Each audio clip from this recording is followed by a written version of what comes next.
ધાતુના પ્રસાદ, ધાતુ અર્થાત ઇન્દ્રિયો અર્થાત વ્યક્તિત્વ, એના પ્રસાદથી, એની પ્રસન્નતાથી, એની અનુકૂળતાથી. આમ અનુકૂળ ક્યારે બને? જ્યારે આપણું જીવન કેવું હોય? સંવાદિત હોય. મેં કહ્યું એ પ્રમાણે જીવનનું જે મૂલ્ય છે, જીવનનો પ્રવાહ છે, એને અનુરૂપ હોય. અર્થાત જ્યારે આપણા હૃદયમાં દૈવી સંપત્તિનો મૂલ્યનો ઉદય થયો હોય. નિગૃહિત મનાહ તત્વ પદાર્થ વિવેકવાન. પછી ધીમે ધીમે આ પ્રકાર વિવેક જન્મે શાસ્ત્રના અધ્યયનથી તત્પદ ત્વમ પદ. તત્પદ એટલે કે ઈશ્વરનું સ્વરૂપ શું છે, ત્વમ પદ અર્થાત આત્માનું સ્વરૂપ શું છે, આ પ્રકારનો વિવેક આપણો જાગૃત થાય. એ વિવેક ત્યારે જ કરી શકીએ જ્યારે આપણું મન સ્વસ્થ હોય. મન જ્યારે અસ્વસ્થ હોય ત્યારે વિવેક નથી કરી શકતું. અસ્વસ્થ હોય, રાગ દ્વેષ હોય, સંઘર્ષ હોય, ત્યારે વસ્તુ જેવી છે તે આપણે સમજી શકતા નથી. આપણું મન અનેક પ્રકારના અધ્યાસ, અનેક પ્રકારના આરોપ કરીને જ વસ્તુને જોતું હોય છે. કોઈ દિવસ આપણે એ ભાગ્ય એવું હશે કે જીવન કે વસ્તુઓ જેવી છે તેવો આપણે સંપર્ક કરતા હોઈએ. આપણા રાગ દ્વેષથી અધ્યારોપ થતો જ હોય છે. તેથી સૂચિ એટલે કેવો? રાગ દ્વેષનો અધ્યારોપ ન કરતો હોવાને કારણે વસ્તુ જેવી છે એટલે જગત જેવું છે તેવું એ સમજી શકે. એ સમજી શકે આ જગત કેવું છે, આ દુઃખનું સ્થાન નથી, આ તો ઈશ્વરની વિભૂતિ. એવું કોણ સમજી શકે? જેનું મન શુદ્ધ હોય તે. જેનું મન શુદ્ધ હોય એ પોતે સમજી શકે કે હું કઈ દુઃખી માણસ નથી, હું કેવું છું? પ્રસન્ન છું, સુખ સ્વરૂપ છું. આમ તત્ અને ત્વમ પદનો વિવેક અર્થાત ઈશ્વરનો વિવેક, આત્માનો વિવેક ક્યાંના મનમાં જન્મે? જેનું મન શુદ્ધ હોય, સ્વસ્થ હોય, પ્રસન્ન હોય. એમાં જરૂર શાસ્ત્રનું શ્રવણ હોય, મનન હોય. આત્મનિ સમાહિત ચિત્તસન. ધીમે ચિત્ત કેવું બને? આત્મનિષ્ઠ બનતું જાય. નિધ્યાસનવાન. અને જે કે પછી આવા આંતરિક અવરોધો કંઈ રહ્યા હોય, એટલે કે જેને કહેવામાં આવે વિપરીત બુદ્ધિ, દેહાત બુદ્ધિ, ધીમે ધીમે એમાંથી મુક્ત થયેલો.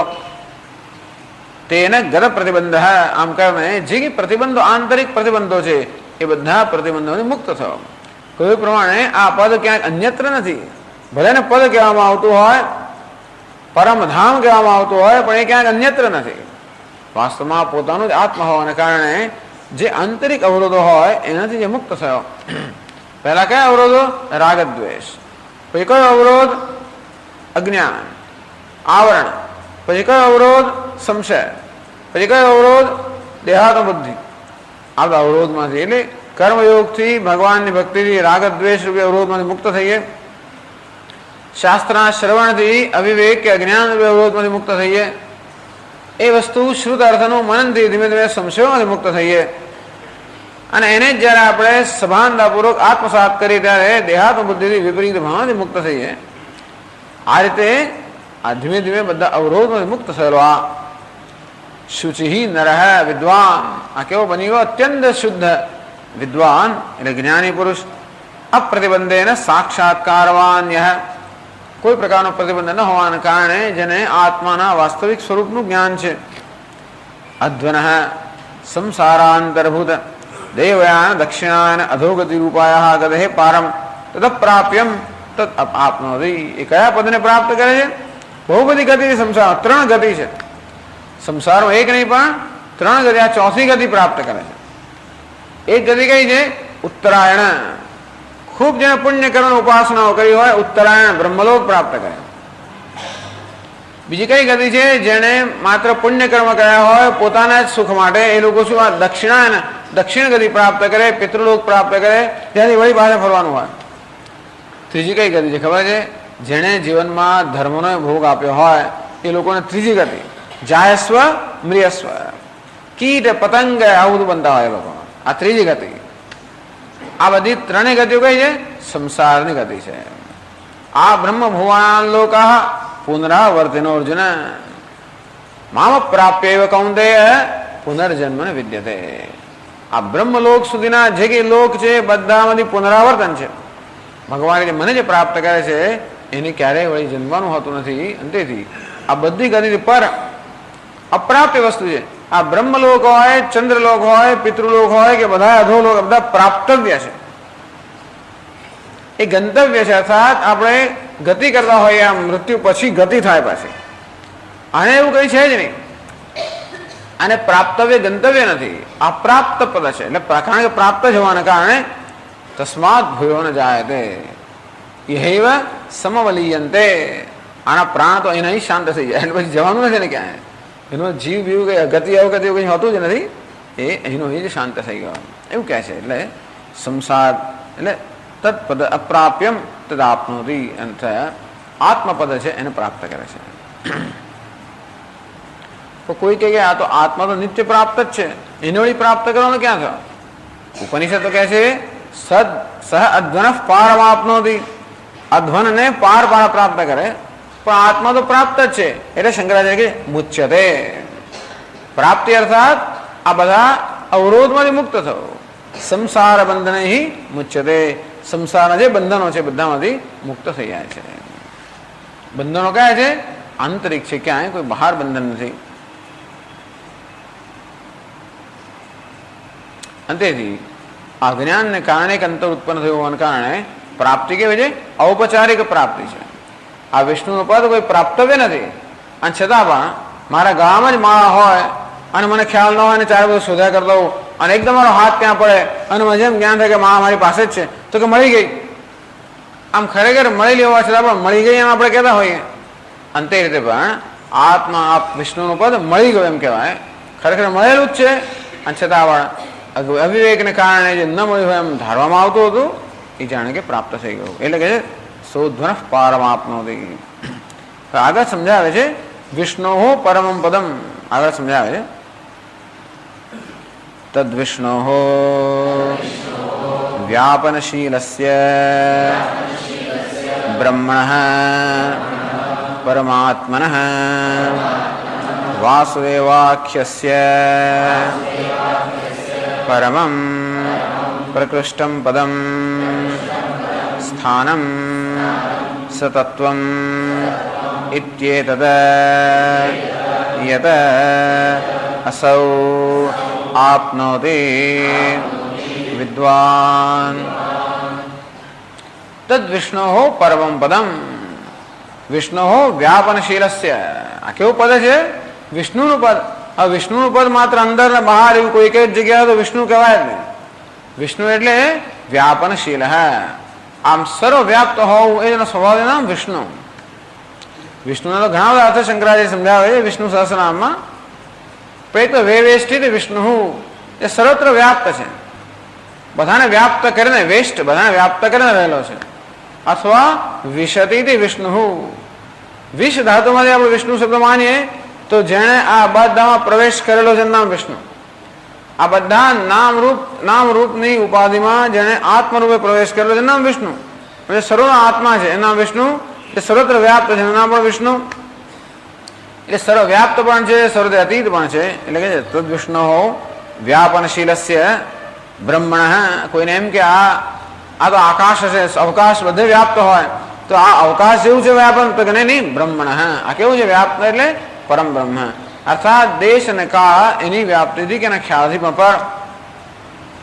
પરમાત્મન વાસુદેવાખ્યસ્ય, આ કયું પદ છે? પરમાત્માનું પદ છે. અને એટલે શંકરાચાર્ય કહે છે વાસુદેવાખ્યમ. કદાચ કોઈને એમ કે આ પદ એટલે કંઈક બનવાનું હોય. પદ એટલે શું? કોઈ સ્થાન. પદ એટલે કંઈક સત્તા, એવું કઈ નથી કે હું બ્રહ્માજી બની ગયો એ પદ પ્રાપ્ત થયું. બધા બહુ પદ, ઇન્દ્રનું પદ, બ્રહ્માનું પદ, એટલે હિરણ્ય ગર્ભનું પદ. તો કે નહીં, આવું હિરણ્ય ગર્ભમાં એવું કોઈ પદ નથી, અધિકાર નથી. આ શું છે? કે છે કે વાસુદેવાખ્યસ્ય પરમમ પ્રકૃષ્ટમ પદમ. વાસુદેવ વાસુદેવ તે આખ્યા યસ્ય સ વાસુદેવાખ્ય. વાસુદેવ નામે જે પ્રસિદ્ધ છે એ પદ પ્રાપ્ત કરે છે. વાસુદેવ કોને કહેવાય? વાસયતિ ભૂતાની સ્વસ્મિનિતિ વાસુ, જે બધા પ્રાણીઓને પોતાનામાં નિવાસ કરાવે છે એનું નામ વાસુ. વાસુદેવ શબ્દ વાસુ અને દેવ બે શબ્દનો બનેલો છે. વાસુશ્ચાસૌ દેવ હૈતિ વાસુદેવ. વાસુ જે શબ્દ છે એ વસ ધાતુમાંથી બનેલો છે. વસનું પછી વાસ એટલે કે નિવાસ, વસ એટલે વસવું, વાસ એટલે વસાવવું. વાસયતિ ભૂતાની સ્વસ્મિનિતિ વાસુ, જે બધા પ્રાણીઓને સમગ્ર જગતને પોતાનામાં વસાવે છે, અર્થાત જેમાં સમગ્ર જગત વસેલું છે નામ વાસુ. વાસુ સચાસુ દેવશ્ચ, અને જે વાસુ પણ છે અર્થાત સમગ્ર જગતનું નિવાસ સ્થાન છે, અર્થાત સમગ્ર જગતનું અધિષ્ઠાન છે. જેવી રીતે આ બધા ઘડાઓ ક્યાં નિવાસ કરે છે? માટીમાં. આ બધા તરંગો ક્યાં નિવાસ કરે છે? જળમાં, તેમ સર્વ જગતના નામ રૂપ શેમાં નિવાસ કરે છે? અસ્થિ ભાતિ પ્રિય એ સચ્ચિદાનંદ પરમાત્મામાં નિવાસ કરતા જે અધિષ્ઠાન છે, જેના પર સમગ્ર જગતનો અધ્યારોપ કરવામાં આવ્યો હોય એવું જગતનું અધિષ્ઠાન એ કેવું છે? સચાસો દેવશ્ચ દિવ્યતે ઇતિ દેવ સ્વપ્રકાશ અર્થાત જે પ્રકાશમય છે, દિવ્યતે અર્થાત જે અત્યંત જે તો કે હા જે પ્રકાશ રહ્યું છે એટલે સ્વપ્રકાશ આમ જે વાસુ પણ છે અને દેવ છે એનું નામ છે વાસુદેવ. વાસુદેવ નામ પણ ખરું.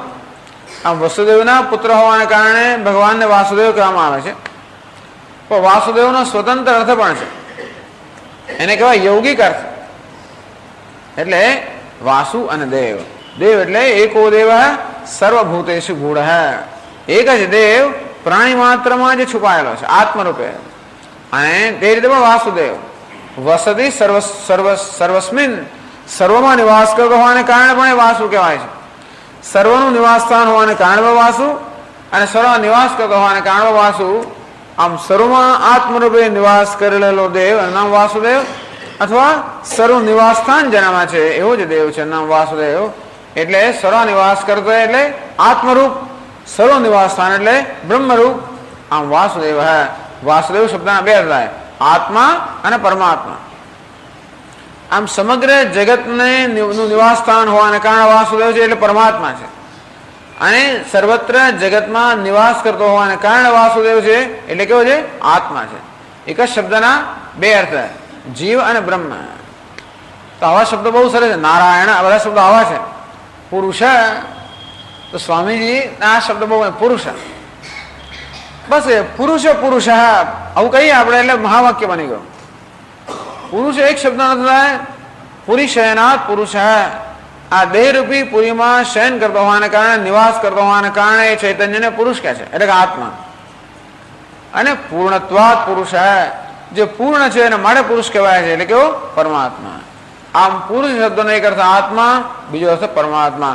આમ શબ્દથી જ આત્મા અને પરમાત્માનું ઐક્ય પ્રગટ થઈ ગયો. વાસુદેવ પણ એવો શબ્દ છે. વાસુદેવ અર્થાત સર્વમાં નિવાસ કરનાર એટલે કે આત્મા, અને સર્વનું નિવાસ સ્થાન એટલે કે પરમાત્મા. આમ વાસુદેવ વાસુદેવ એટલે શું થઈ ગયું? એ પણ મહાવાક્ય બની ગયું. નારાયણ પણ એવા છે. નારાયણ નારાયણમ અયનમ એથી નારાયણ. નારાયણ એટલે બધા જીવોનું અયન, ગંતવ્ય જીવોનું ધ્યેય જે છે એનું નામ છે નારાયણ એટલે પરમાત્મા. નારા અયનમ યસ્ય નારાયણ.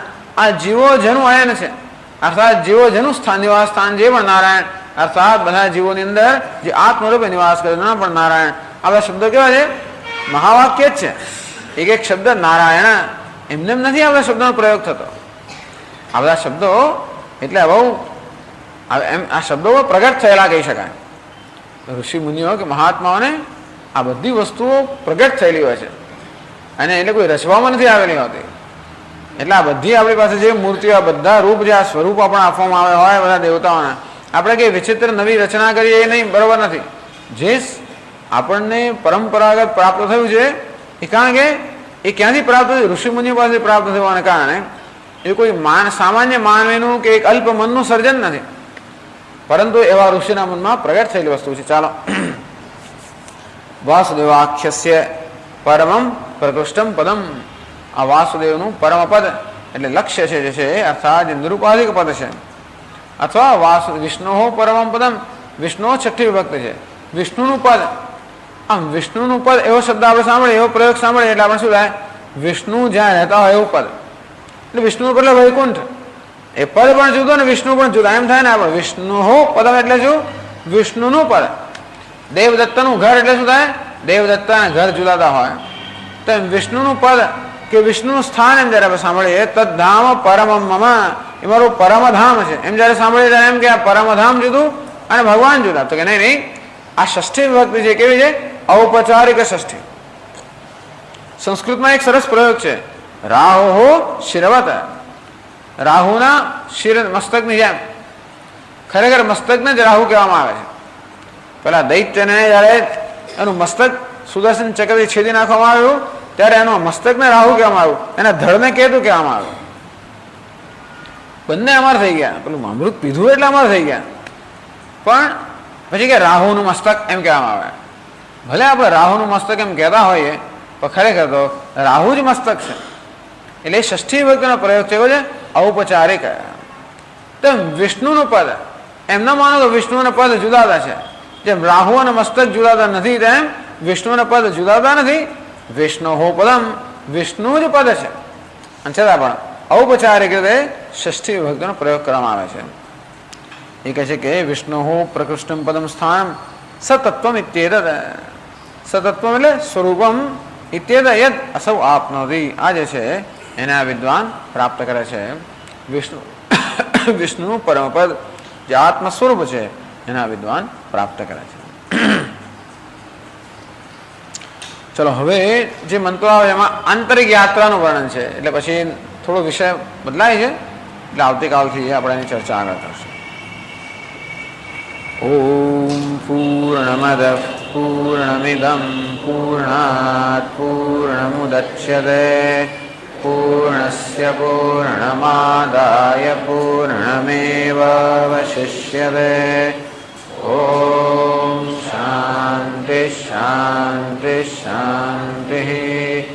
શંકરં શંકરાચાર્યં કેશવં બાદરાયણં સૂત્રભાષ્યકૃતૌ વંદે ભગવन्तૌ પુનઃ પુનઃ.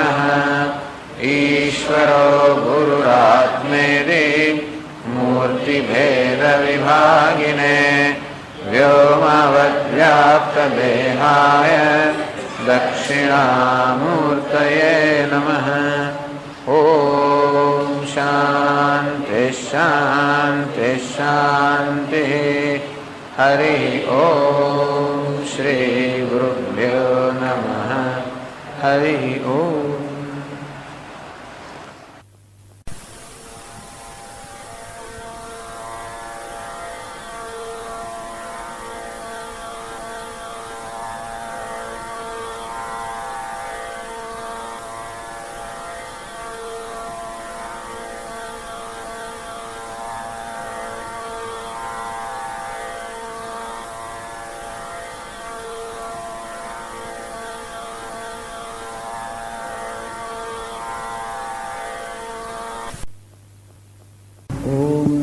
भगवते वैवस्वताय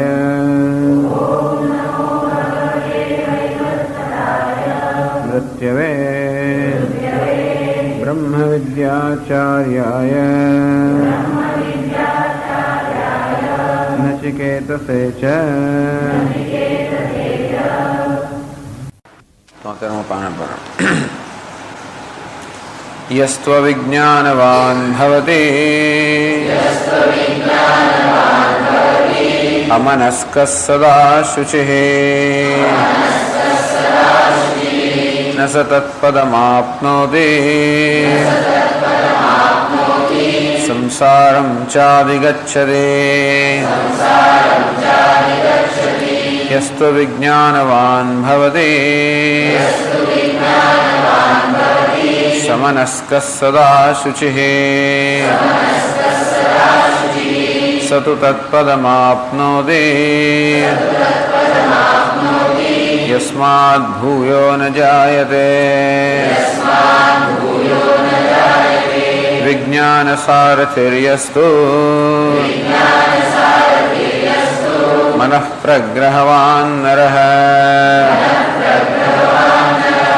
सोऽध्वनः पारमाप्नोति तद्विष्णोः परमं पदम्. विज्ञानसारथिर्यस्तु मनः प्रग्रहवान् नरः सः अध्वनः पारमाप्नोति तद्विष्णोः परमं पदम्. यह विज्ञान सारथी જેની પાસે વિજ્ઞાન સારથી અર્થાત વિવેકયુક્ત બુદ્ધિરૂપી સારથી જેની પાસે છે. મન પ્રગ્રહવાન નરઃ મનરૂપી પ્રગ્રહ અર્થાત લગામ જેના હાથમાં છે, જેને કારણે ઇન્દ્રિયરૂપી ઘોડાઓ પણ એના કાબુમાં છે. અર્થાત આ કાર્યકાળ સંઘાતરૂપી ઉપાધિ છે એ જેના પર જેને પ્રભુત્વ છે. આ તો પહેલું પગથિયું છે. ખાલી સમાધિ શક્ય સંપત્તિ ધરાવનારો છે. એ બધું પૂરતું નથી, પણ આ પહેલું પગથિયું છે. આપણા જીવનના રથના સંચાલન પછીના પગથિયાઓ ધીમે ધીમે ખુલે આપણા માટે. અર્થાત આ પ્રકારને એક જિજ્ઞાસા પ્રાપ્ત થવી એ સૌથી પહેલું પગથિયું છે. ત્યારે જ પ્રાપ્ત થાય જ્યારે આ પ્રકારે મનની થોડીક તૈયારી હોય, ક્ષમા દમા વગેરે.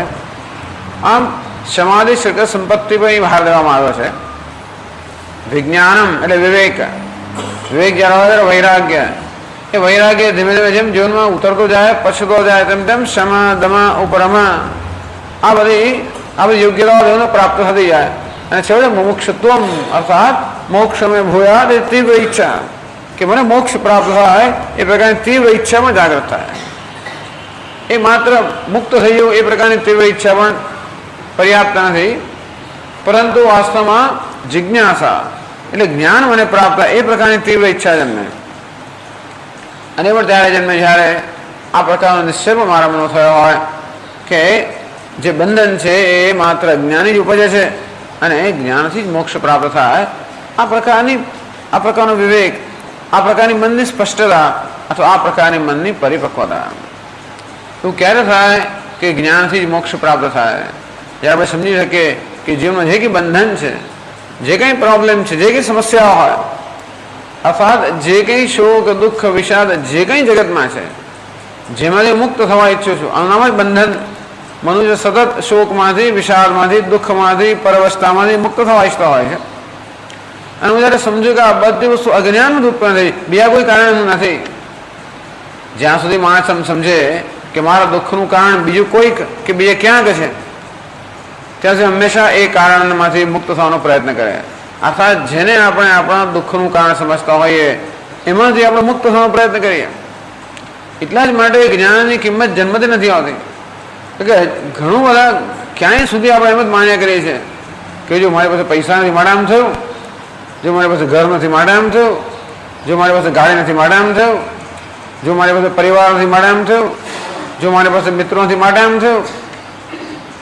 આમ થવાનું કારણ શું? આ નથી, આ નથી, આ નથી, અથવા આ છે, આ છે, આ છે. જો મારો સાહેબ આવો છે, જો મારો પતિ આવો છે, મારી પત્ની આવી છે, મારો પુત્ર આવો છે, મારા મિત્ર આવે છે, વગેરે વગેરે.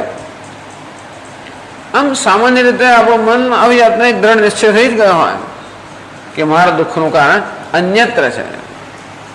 તો કોઈ બીજા પ્રકારના લોકો હોય જેમ માનતા હોય કે હું જ બધા દુઃખનું કારણ છું, હું જેવી છું, હું જેવો છું, હું જ પાપી છું, હું જેવા સંસ્કાર લઈને આવ્યો છું, મારું જેવું પ્રારબ્ધ છે. અને તેથી એમ કરીને કોઈક એવા હોય જે સતત પોતાની જાતને દોષ આપ્યા કરે. આમ હંમેશા દોષારોપણ આપણું મન કર્યા કરતું હોય. ક્યાં તો અન્યત્ર આપણે દોષારોપણ કરીએ આપણી સમસ્યાઓ કે આપણી મુશ્કેલીઓ કે આપણી વિષાદ માટે, કે પછી આપણે પોતાના પર દોષારોપણ કરીએ. બંને વસ્તુ બરાબર નથી. જ્યારે એમ કહીએ કે જગત આપણા દુઃખનું કારણ નથી, તો કહેવાનો એ નથી અર્થ કે હું જગત દુઃખનું કારણ છું. કોઈ કારણ નથી. અર્થાત જગતમાં દુઃખનું કોઈ કારણ નથી, એક જ કારણ અંતે છે અજ્ઞાન.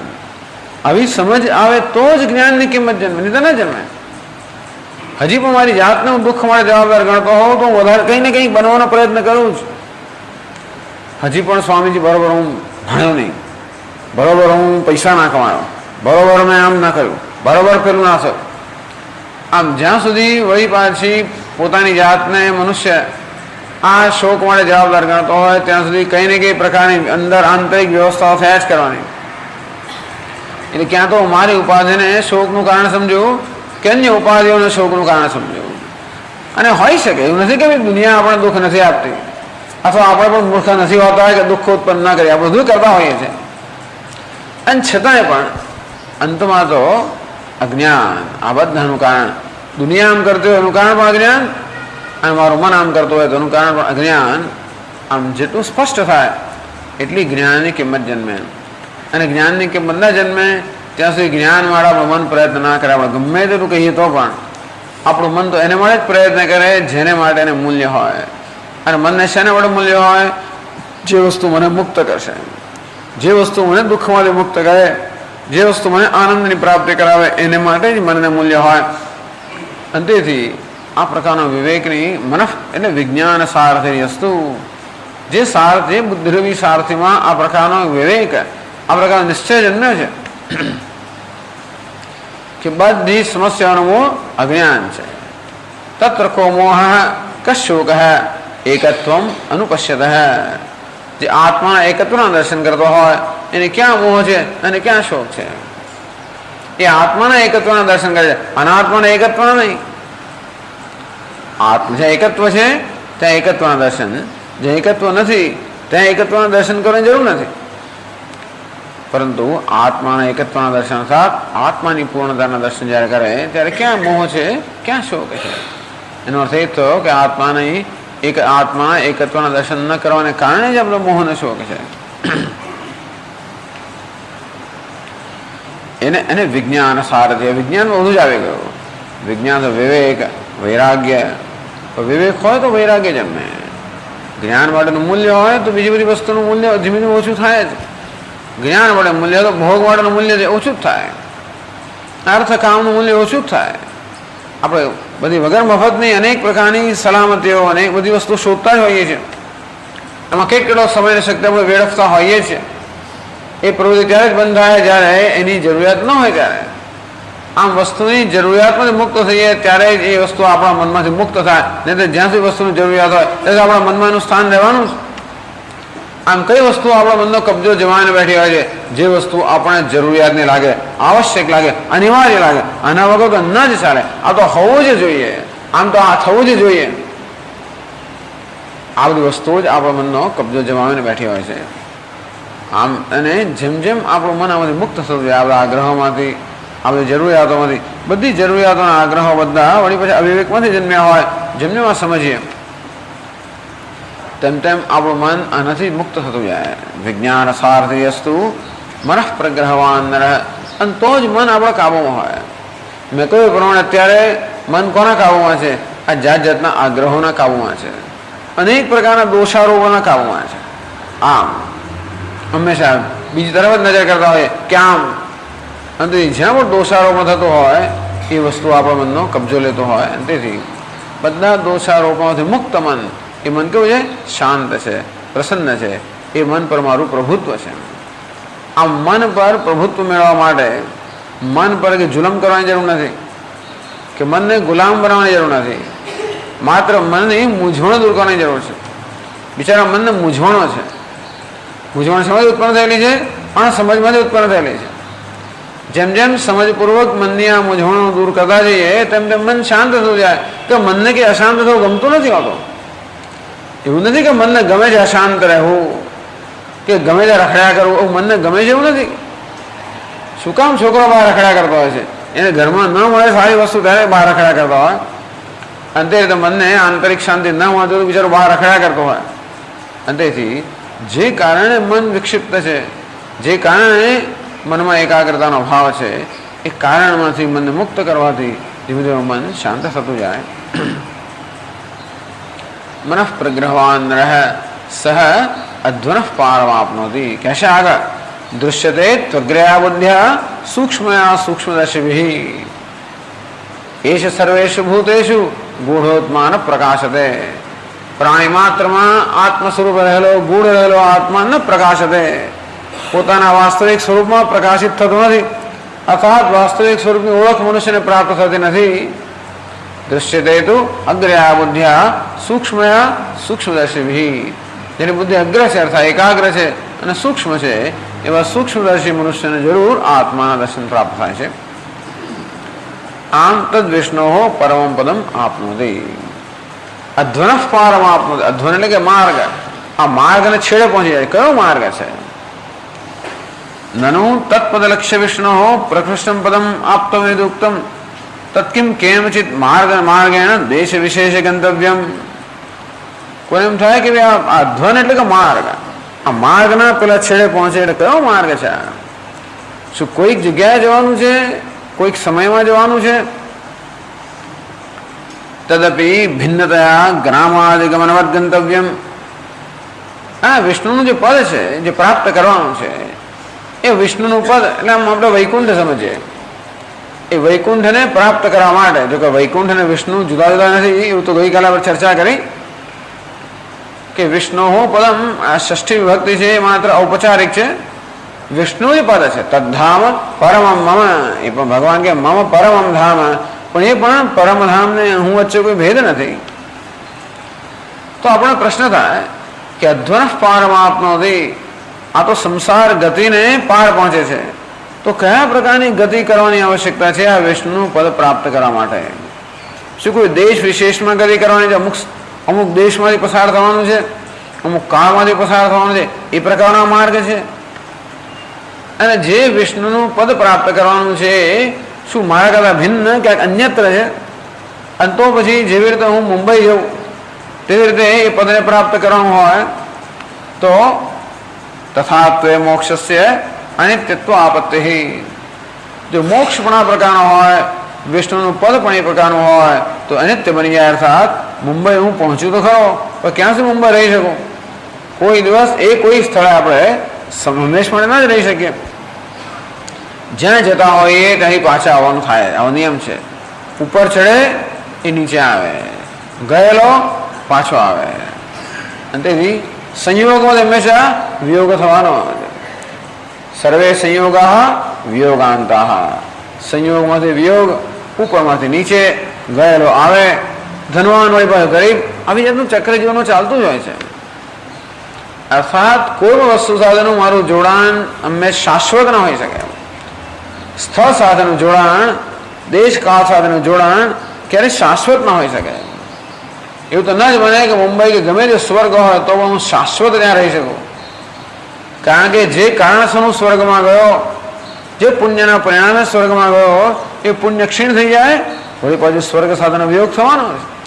અર્થાત કોઈ વસ્તુ સંયોગ થાય એ સંયોગનું કોઈનું કોઈ કારણ હોય છે. સંયોગ થવાનું કારણ દૂર થાય તો એ સંયોગ પણ છોડ થઈ જાય. બે વસ્તુ ભેગી થાય વચ્ચે બોન્ડ હોય છે, બોન્ડ, કેમિકલ બોન્ડ, જ્યાં જાતના બોન્ડ હોય છે. જે વસ્તુઓ પેલા અણુ અને પરમાણુને ભેગી રાખતી હોય છે એ બોન્ડ, એ પણ જેને કારણે ભેગા હોય તો છૂટી પડી જાય તો બધું છૂટું પડે. એટલા માટે જગતનો પ્રલય થાય છે. અત્યારે જે વસ્તુ આ જગતને એક સાથે રાખી રહી છે એ પરિબળો જેમ જેમ ક્ષીણ થાય તેમ તેમ વસ્તુઓ જે બધી ભેગી રહી છે એ છૂટી પડતી જાય. અને તેથી એવું ક્યારેય પણ ન બની શકે કે કોઈ પણ જોડાણ શાશ્વત હોય, કોઈ પણ રહેઠાણ નિવાસ શાશ્વત હોય તો બની જ ન શકે. એ અપેક્ષા બંધ રાખવી. તેથી વિષ્ણુનું પદ પણ જો માણસ અન્યત્ર હોય અને કોઈક દેશ અને કાળ વિશેષમાં ગતિ કરીને પ્રાપ્ત કરવાનું હોય તો જે પ્રાપ્ત કર્યું હોય એ વળી ક્યારેક ક્યારેક માંથી છૂટી જવાનું છે.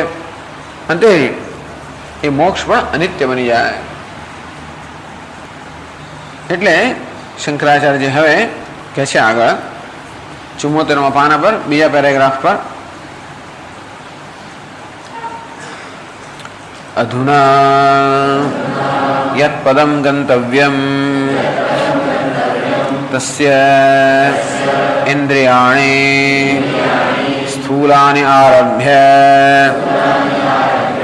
સૂક્ષ્મતારતમ્યક્રમેણ પ્રત્યેગાત્મતયા અધિગમઃ કર્તવ્યઃ ઇત્યેવમર્થમ ઇદમારભ્યતે. અધુના હવે યત પદમ ગંતવ્યમ તદ વિષ્ણોઃ પરમં પદમ. એ વિષ્ણુનું પરમ પદ છે. યત પદમ ગંતવ્યમ, જે પદ ગંતવ્યમ, જે પદને પ્રાપ્ત કરવાનું છે, પહોંચવાનું છે.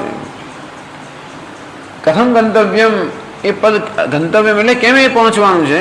શંકરાચાર્ય મહારાજ કે પ્રત્યેગાત્મતયા અધિગમઃ કર્તવ્ય. એ વિષ્ણુનું પરમપદ જે છે અધિગમઃ કર્તવ્ય, એની પ્રાપ્તિ કે એનું જ્ઞાન કરી કરું થવું જોઈએ પ્રત્યેગાત્મતયા. એ મારો પ્રત્યેગાત્મા છે. એ વિષ્ણુનું પરમપદ છે. એટલે વિષ્ણુ એ જ પરમપદ છે. અને જે વિષ્ણુ પરમપદ છે તે વાસ્તવમાં પ્રત્યેગાત્મા છે, મારું પોતાનો જ આત્મા છે. પ્રત્યેક એટલે કે આંતર, આત્મા એટલે કે તત્વ. આ મારું જે મૂળભૂત તત્વ છે મારા વિશ્વનું, અથવા જેને હું કહું છું એ વાસ્તવમાં હું તરીકે આત્મરૂપે જે વિષ્ણુના પરમપદને જાણવાનું છે. અધિગમઃ કર્તવ્ય.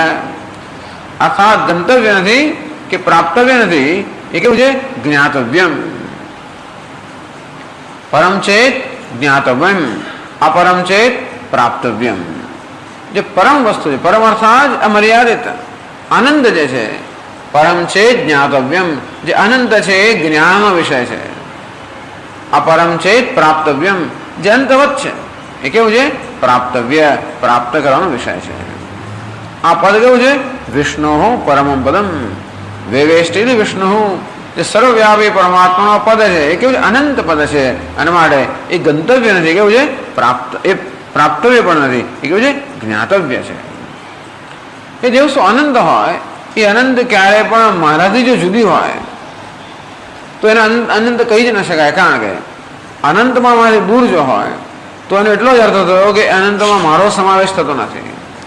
અને મારો સમાવેશ ન થતો હોવાના કારણે એટલું અધૂરું છે.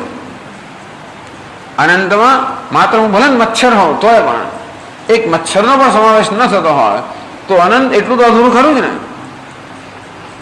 આમ સ્વામી કે બધા કે ભગવાન ક્યાં છે, બધા લોકો એમ કે ભગવાન અન્યત્ર છે, બીજે છે, મારાથી ભિન્ન છે.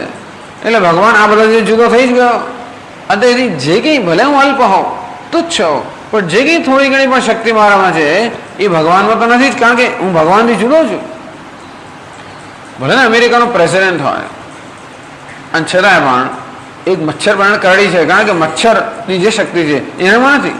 ભલે દેશની શક્તિ ધરાવતો હોય, એક બટન દાબીને આમ મેટમ બોમ્બ ચારે બાજુ ફૂટવા માંડે, એ બધી શક્તિ હોય, અને તોય પણ એક મચ્છર એના કરતાં ભિન્ન હોવાના કારણે એ મચ્છરની શક્તિ એનામાં નથી. અર્થાત કોઈ વસ્તુ જ્યારે મારાથી ભિન્ન હોય ત્યારે એ વસ્તુ મને મર્યાદિત કરતી હોય છે. ભેદનો અર્થ એ છે અન્યોન્ય અભાવ ભેદ. આમાં ટેબલ છે અને આ પુસ્તક છે, પરસ્પર ભિન્ન છે. ટેબલમાં પુસ્તક પણ નથી, પુસ્તકમાં ટેબલ પણ ન હોવાને કારણે ટેબલ કહે જો તારમાં પુસ્તક ટેબલ પણ છે તો કે ના, પણ નાના છોકરા કહે ને જે મને તો આ મળ્યું, એટલે કહ્યું મને તો ફલાણું મળ્યું, જો મને તો લાલ મળ્યું, મને તો લીલું મળ્યું. હા, પણ લાલ તો તને ના મળે ને, લીલું તને ના મળે ને. અંતેથી ભલે ને તને લીલું મળ્યું હોય, મારે સારું હતું હોય, પણ લાલ તો ના જ મળ્યું ને. એમ કરી કરીને પેલાને એમ હંમેશા સભાન કરે કે જો તારી પાસે આ તો નથી. એવું જ થાય. દરેક વસ્તુ જાણે બીજીને ન કહેતી હોય હું છું તો તું નથી જ. આમ ભગવાન પણ આમાંની એક વસ્તુ હોય, વિષ્ણુનું પરમ પદ પણ અનંત જગતની આ જે વસ્તુઓ છે એમાંની એક વસ્તુ હોય, એક સ્થળ હોય. એનો અર્થ એ થયો કે અન્ય સ્થળે નથી, અન્ય વસ્તુઓમાં નથી. અંતેથી વસ્તુ કેવી થઈ ગઈ મર્યાદિત થઈ ગઈ. આનંદ કોને કહેવાય? જે દેશ કાળ અને વસ્તુ કોઈ મર્યાદાની સીમામાં ન હોય, કોઈ મર્યાદામાં ન હોય. આમ દેશની મર્યાદામાં ના હોય અર્થાત સર્વ દેશમાં હોવું જોઈએ, કાળની મર્યાદામાં ના હોવું અર્થાત સર્વ કાળમાં હોવું જોઈએ, વસ્તુની મર્યાદામાં ના હોવું અર્થાત શું દરેક વસ્તુમાં હોવું જોઈએ, દરેકનો આત્મા હોવો જોઈએ. તો જેને વિષ્ણુ અર્થાત સર્વવ્યાપી કહી શકાય. એટલે અનંતનો અર્થ એ થયો કે ક્યારે પણ કશાયથી ભિન્ન ન હોય. પૂર્ણ એને જ કહેવાય જેમાં સર્વનો સમાવેશ થતો હોય, તો જેને પૂર્ણ કહેવાય. કશીક વસ્તુનો સમાવેશ ન થતો હોય પછી ભલે ને એ ગમે તેવું હોય, સારું કે ખરાબ હોય. હું તો કહું પૂર્ણ કશી ખરાબ વસ્તુનો સમાવેશ ન કરે. ક્રિશ્ચિયન લોકો એમ કે ભગવાન એક અને શૈતાન બીજો. આમ શૈતાનનું રાજ્ય ચાલતું હોય ત્યારે ભગવાનનું ના ચાલતું હોય, અને ભગવાનનું રાજ્ય ચાલે ત્યારે શૈતાનનું ના ચાલે. ચાલો છતાં શૈતાન ભગવાનમાં ન આવ્યો એટલે શૈતાન તો જુદી સત્તા થઈ, એનો અર્થ ભગવાન એટલા બધો મર્યાદિત થઈ ગયો. એટલે આપણો ભગવાન તો એવું છે કે શૈતાન જે જુદો ના હોય. બોલો શૈતાનમાં ભગવાન, શૈતાન તમારો ભગવાન છે કે અમારો ભગવાન તો આ શૈતાન પણ અને ભગવત પણ એ બધાથી પર હોવાને કારણે એને કોઈ સંકોચ નથી. શૈતાનમાં હોવાથી આ ભગવાન જો નાનો થઈ જતો હોય. વિદ્યા વિનય સંપન્ને બ્રાહ્મણે ગવિ હસ્તિની, અર્થાત વિદ્યા વિનય સંપન્ન સાત્વિક બ્રાહ્મણ રહેવાથી આ ભગવાન ઊંચો થઈ જતો હોય, અને ચંડાળમાં રહેવાને કારણે ભગવાન નીચો થઈ જતો હોય. એવો આભળ છેદવાળો ભગવાન હોય. અર્થાત ભગવાન ઉપાધિના ગુણ દોષથી ખરેખર સ્પૃષ્ટ, એટલે કે એનાથી ખરેખર એની અસર થતી હોય એવો અમારો ભગવાન નથી. અમારો ભગવાન કેવો છે? જેને કશી અસર જ ના થાય. એટલે કે અસર ના થાય અર્થાત જેને કોઈ વસ્તુ જેને કોઈ પ્રભાવ ન પાડી શકે, જેની પૂર્ણતામાં કોઈ આંચ જ ન લાવી શકે. એની પૂર્ણતા સર મર્યાદાથી પર હોવાને કારણે કોઈ વસ્તુ એ પૂર્ણતામાં આંચ લાવી જ ન શકે. નામ પૂર્ણ. અનંત એને જ કહેવાય, પૂર્ણ એને જ કહેવાય જે સર્વનો સમાવેશ કરે, અર્થાત કોઈ વસ્તુ જેનાથી ભિન્ન ન હોય. અને તેથી વિષ્ણુ પરમ પદમ, આ વિષ્ણુનું પરમ પદ એ એટલે કે જે પ્રત્યેગાત્મતયા અધિગમ કર્તવ્ય, એ વિષ્ણુના પરમ પદને પ્રત્યેગાત્મા રૂપે જાણવાનું છે, ક્યાંક પહોંચીને જાણવાનું નથી, પણ પ્રત્યેગાત્મા. પ્રત્યેગાત્મા શું? જે વાસ્તવમાં છે, આત્મા જ નિત્ય પ્રાપ્ત છે, જે નિત્ય પ્રાપ્ત છે એને પ્રાપ્ત કરવાનું છે. આ જીવનની કઈ મહાન સમસ્યા, આમ સરળમાં સરળ અને છતાં અઘરામાં અઘરું. કેમ સરળ? જે નિત્ય પ્રાપ્ત છે ને જેને પ્રાપ્ત કરવાનું નથી, પછી એને ક્યાં પ્રાપ્ત કરવાનો પ્રશ્ન રહ્યો? બહુ આમ નિરાશ થઈ જવું જોઈએ, રાહત થઈ જવી જોઈએ.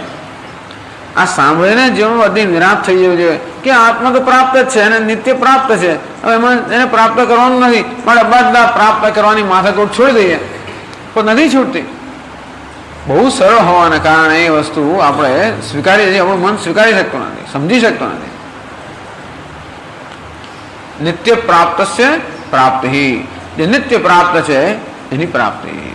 સંસાર કયો છે? નિત્ય નિવૃત્ત છે નિવૃત્તિ. સંસાર જે નિત્ય નિવૃત્ત છે એની નિવૃત્તિ કરવાની. જેટલે અંશે આપણા મનમાં આ વસ્તુ સ્થિર થાય એટલે અંશે વસ્તુ છૂટવા માંડે.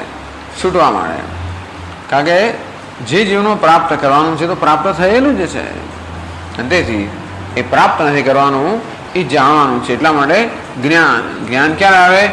જે વસ્તુ અત્યારે વર્તમાનમાં હોય એ જ જ્ઞાનનો વિષય બની શકે, જે ભવિષ્યમાં હોય એ પ્રાપ્તિનો વિષય બને, જે વર્તમાનમાં હોય એ જ જ્ઞાનનો વિષય બને. વર્તમાનમાં એટલે શું?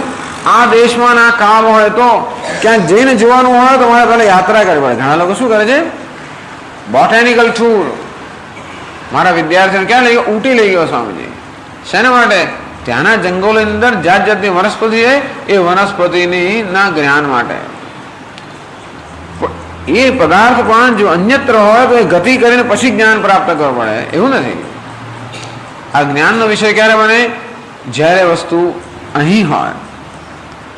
અર્થાત એ વનસ્પતિ જે ઊટીના જંગલમાં છે એ પણ ક્યારે જ્ઞાનનો વિષય બને? હું જ્યારે ત્યાં પહોંચું ત્યારે. ત્યાં સુધી કેવો છે? પ્રાપ્તવ્ય વિષય છે. પણ જ્ઞાતવ્ય અર્થાત જ્ઞાનનો વિષય ક્યારે બને? હું જ્યારે ત્યાં હોઉં ત્યારે. એટલે જ્ઞાન તો તેનું જ હોય છે કે જે વસ્તુ વર્તમાનમાં છે, એવું નથી કે કંઈક ભવિષ્યમાં આવવાની હોય. અને તેથી જે વર્તમાનમાં છે એ જ જ્ઞાનનો વિષય બને. અને તેથી આત્મા અર્થાત વિષ્ણુ પરમપદ જો જ્ઞાનનો વિષય હોય તો હમણાં હોવું જ જોઈએ. અને કઈ વસ્તુ છે જે હમણાં છે જ છે? એક જ વસ્તુ માટે આપણે ભારપૂર્વક કહી શકીએ, નિશ્ચયપૂર્વક કહી શકીએ છે. અને કોણ છે? હું. બીજી કોઈ વસ્તુ માટે છે એમ કહી ન શકાય. હોય ખરી ન પણ હોય. અરે છે કે નહીં એ નિર્ણય પણ આપણે કરી શકતા નથી. કે હું કહું કે આ પેન છે ને બીજો કે આ પેન નથી, તો પ્લાસ્ટિક છે, એટલે શું છે એ જ નક્કી કરી શકતા ન હોવાના કારણે હું સિવાય, આત્મા સિવાયની બીજી કોઈ વસ્તુ માટે છે એવો શબ્દ વાપરવો મુશ્કેલ છે. અને તેથી જીવનમાં જે વર્તમાનમાં છે અર્થાત અહમ, હું, પ્રત્યેગાત્મતયા અધિગમ કર્તવ્ય. આ વિષ્ણુના પરમપદનો અધિગમ હોય એટલે કે જ્ઞાન પ્રત્યેગાત્મ રૂપે એનું જ્ઞાન પ્રાપ્ત કરવું જોઈએ. કેવી રીતે? પ્રાપ્તસ્ય પ્રાપ્તિ. આ જીવન રસનું સંચાલન કેમ કરવાનું છે? ક્યાંક બીજે લઈ જવાનું નથી. ક્યાં લઈ જવાનું છે? પ્રત્યેગાત્મતયા. એ પ્રત્યેગાત્મા આત્મા પાસે લઈ આવવાનો છે. અરે આવો એ કેવી વસ્તુ છે? આત્મા પાસે કે લઈ આવવાનું હોય તો કે હા. ક્યારે લઈ આવવાનું હોય? જ્યારે અનાત્મામાં અટવાઈ ગયો હોય ત્યાંથી મુક્ત કરીને આત્મા પાસે લઈ આવવાનો. અર્થાત આપણે મન બુદ્ધિ આ કાર્યકારણ સંઘાત જે બહિર્મુખ હોય, બહિર્મુખ હોવું અર્થાત અનાત્માને સત્ય ગણવું, વિષયોને સત્ય ગણવા, જગતને સત્ય ગણવું, આમ સત્યતા આપવી એમ નામ. જે વસ્તુને આપણું મન સત્ય માનતું હોય ત્યાં આપોઆપ જ એ ગૂંચવાયેલું હોય, એની સાથે હંમેશા સત્ય વસ્તુમાં જ મન કેન્દ્રિત થયેલું હોય. આમ ટૂંકમાં કયા પ્રકારની યાત્રા જીવનમાં કરવાની છે? જે જગતના અનેક પદાર્થો અને ઉપાધિઓને આપણે સત્યતા આપતા હોઈએ, આત્મબુદ્ધિ હોય, ધીમે ધીમે ધીમે એ આત્મબુદ્ધિમાંથી નિવૃત્ત થવું અને જે આત્મા છે એમાં આત્મબુદ્ધિ સ્થાપિત કરવી, બસ આટલી યાત્રા કરવાની છે. અત્યારે યાત્રા કરેલી છે આપણે. ક્યાં કરેલી છે? આપણે આપણા પોતાનાથી દૂર જતા રહેલા છે. હું મારાથી કેમ દૂર જઈ શકું? એ રીતે જ જઈ શકું કે જે હું નથી એમાં અહમભાવ હોય. આ દેહ હું ન હોઉં એમાં અહમભાવ હોય. એનો થઈ થયો કે મારાથી છૂટો જુદો થઈ ગયો. આ દેહ મન બુદ્ધિ ઉપાધિ જે અનાત્મા છે એમાં આત્મભાવ હો, એનું નામ જ પોતાનાથી વિખુટા પડી જાવ. તેથી કેવી રીતે એમાંથી અહમભાવથી મુક્ત થવું અને વાસ્તવિક જે અહમ છે એમાં કેમ અહમભાવ સ્થાપિત કરો, બસ આ જ યાત્રા છે. એને વડે આટલું કરવું પડે છે, એને વડે આટલું કરવું પડે છે. કારણ કે દેહમાં અહમભાવ હોય, વસ્તુમાં અહમભાવ જે એકવાર સ્થાપિત થયો એ છૂટતો નથી હોતો.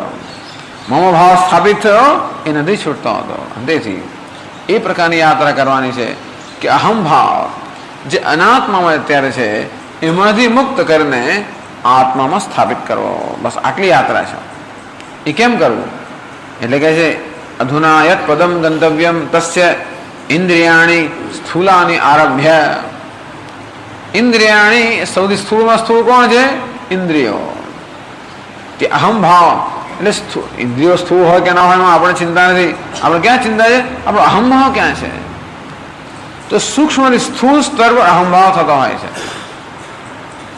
એક દૃગ્દૃશ્ય નામનો નાનકડો ગ્રંથ છે એ આ પ્રક્રિયા સમજાવે છે કે પહેલા આત્મા એનું જે ચૈતન્ય છે એનું પ્રથમ પ્રતિબિંબ ક્યાં પડે છે? બુદ્ધિમાં. સ્વચ્છમાં સ્વચ્છ દ્રવ્ય કહ્યું તો કે બુદ્ધિ, તે અહંકારના રૂપમાં આત્માનું આ પ્રતિબિંબ પડે.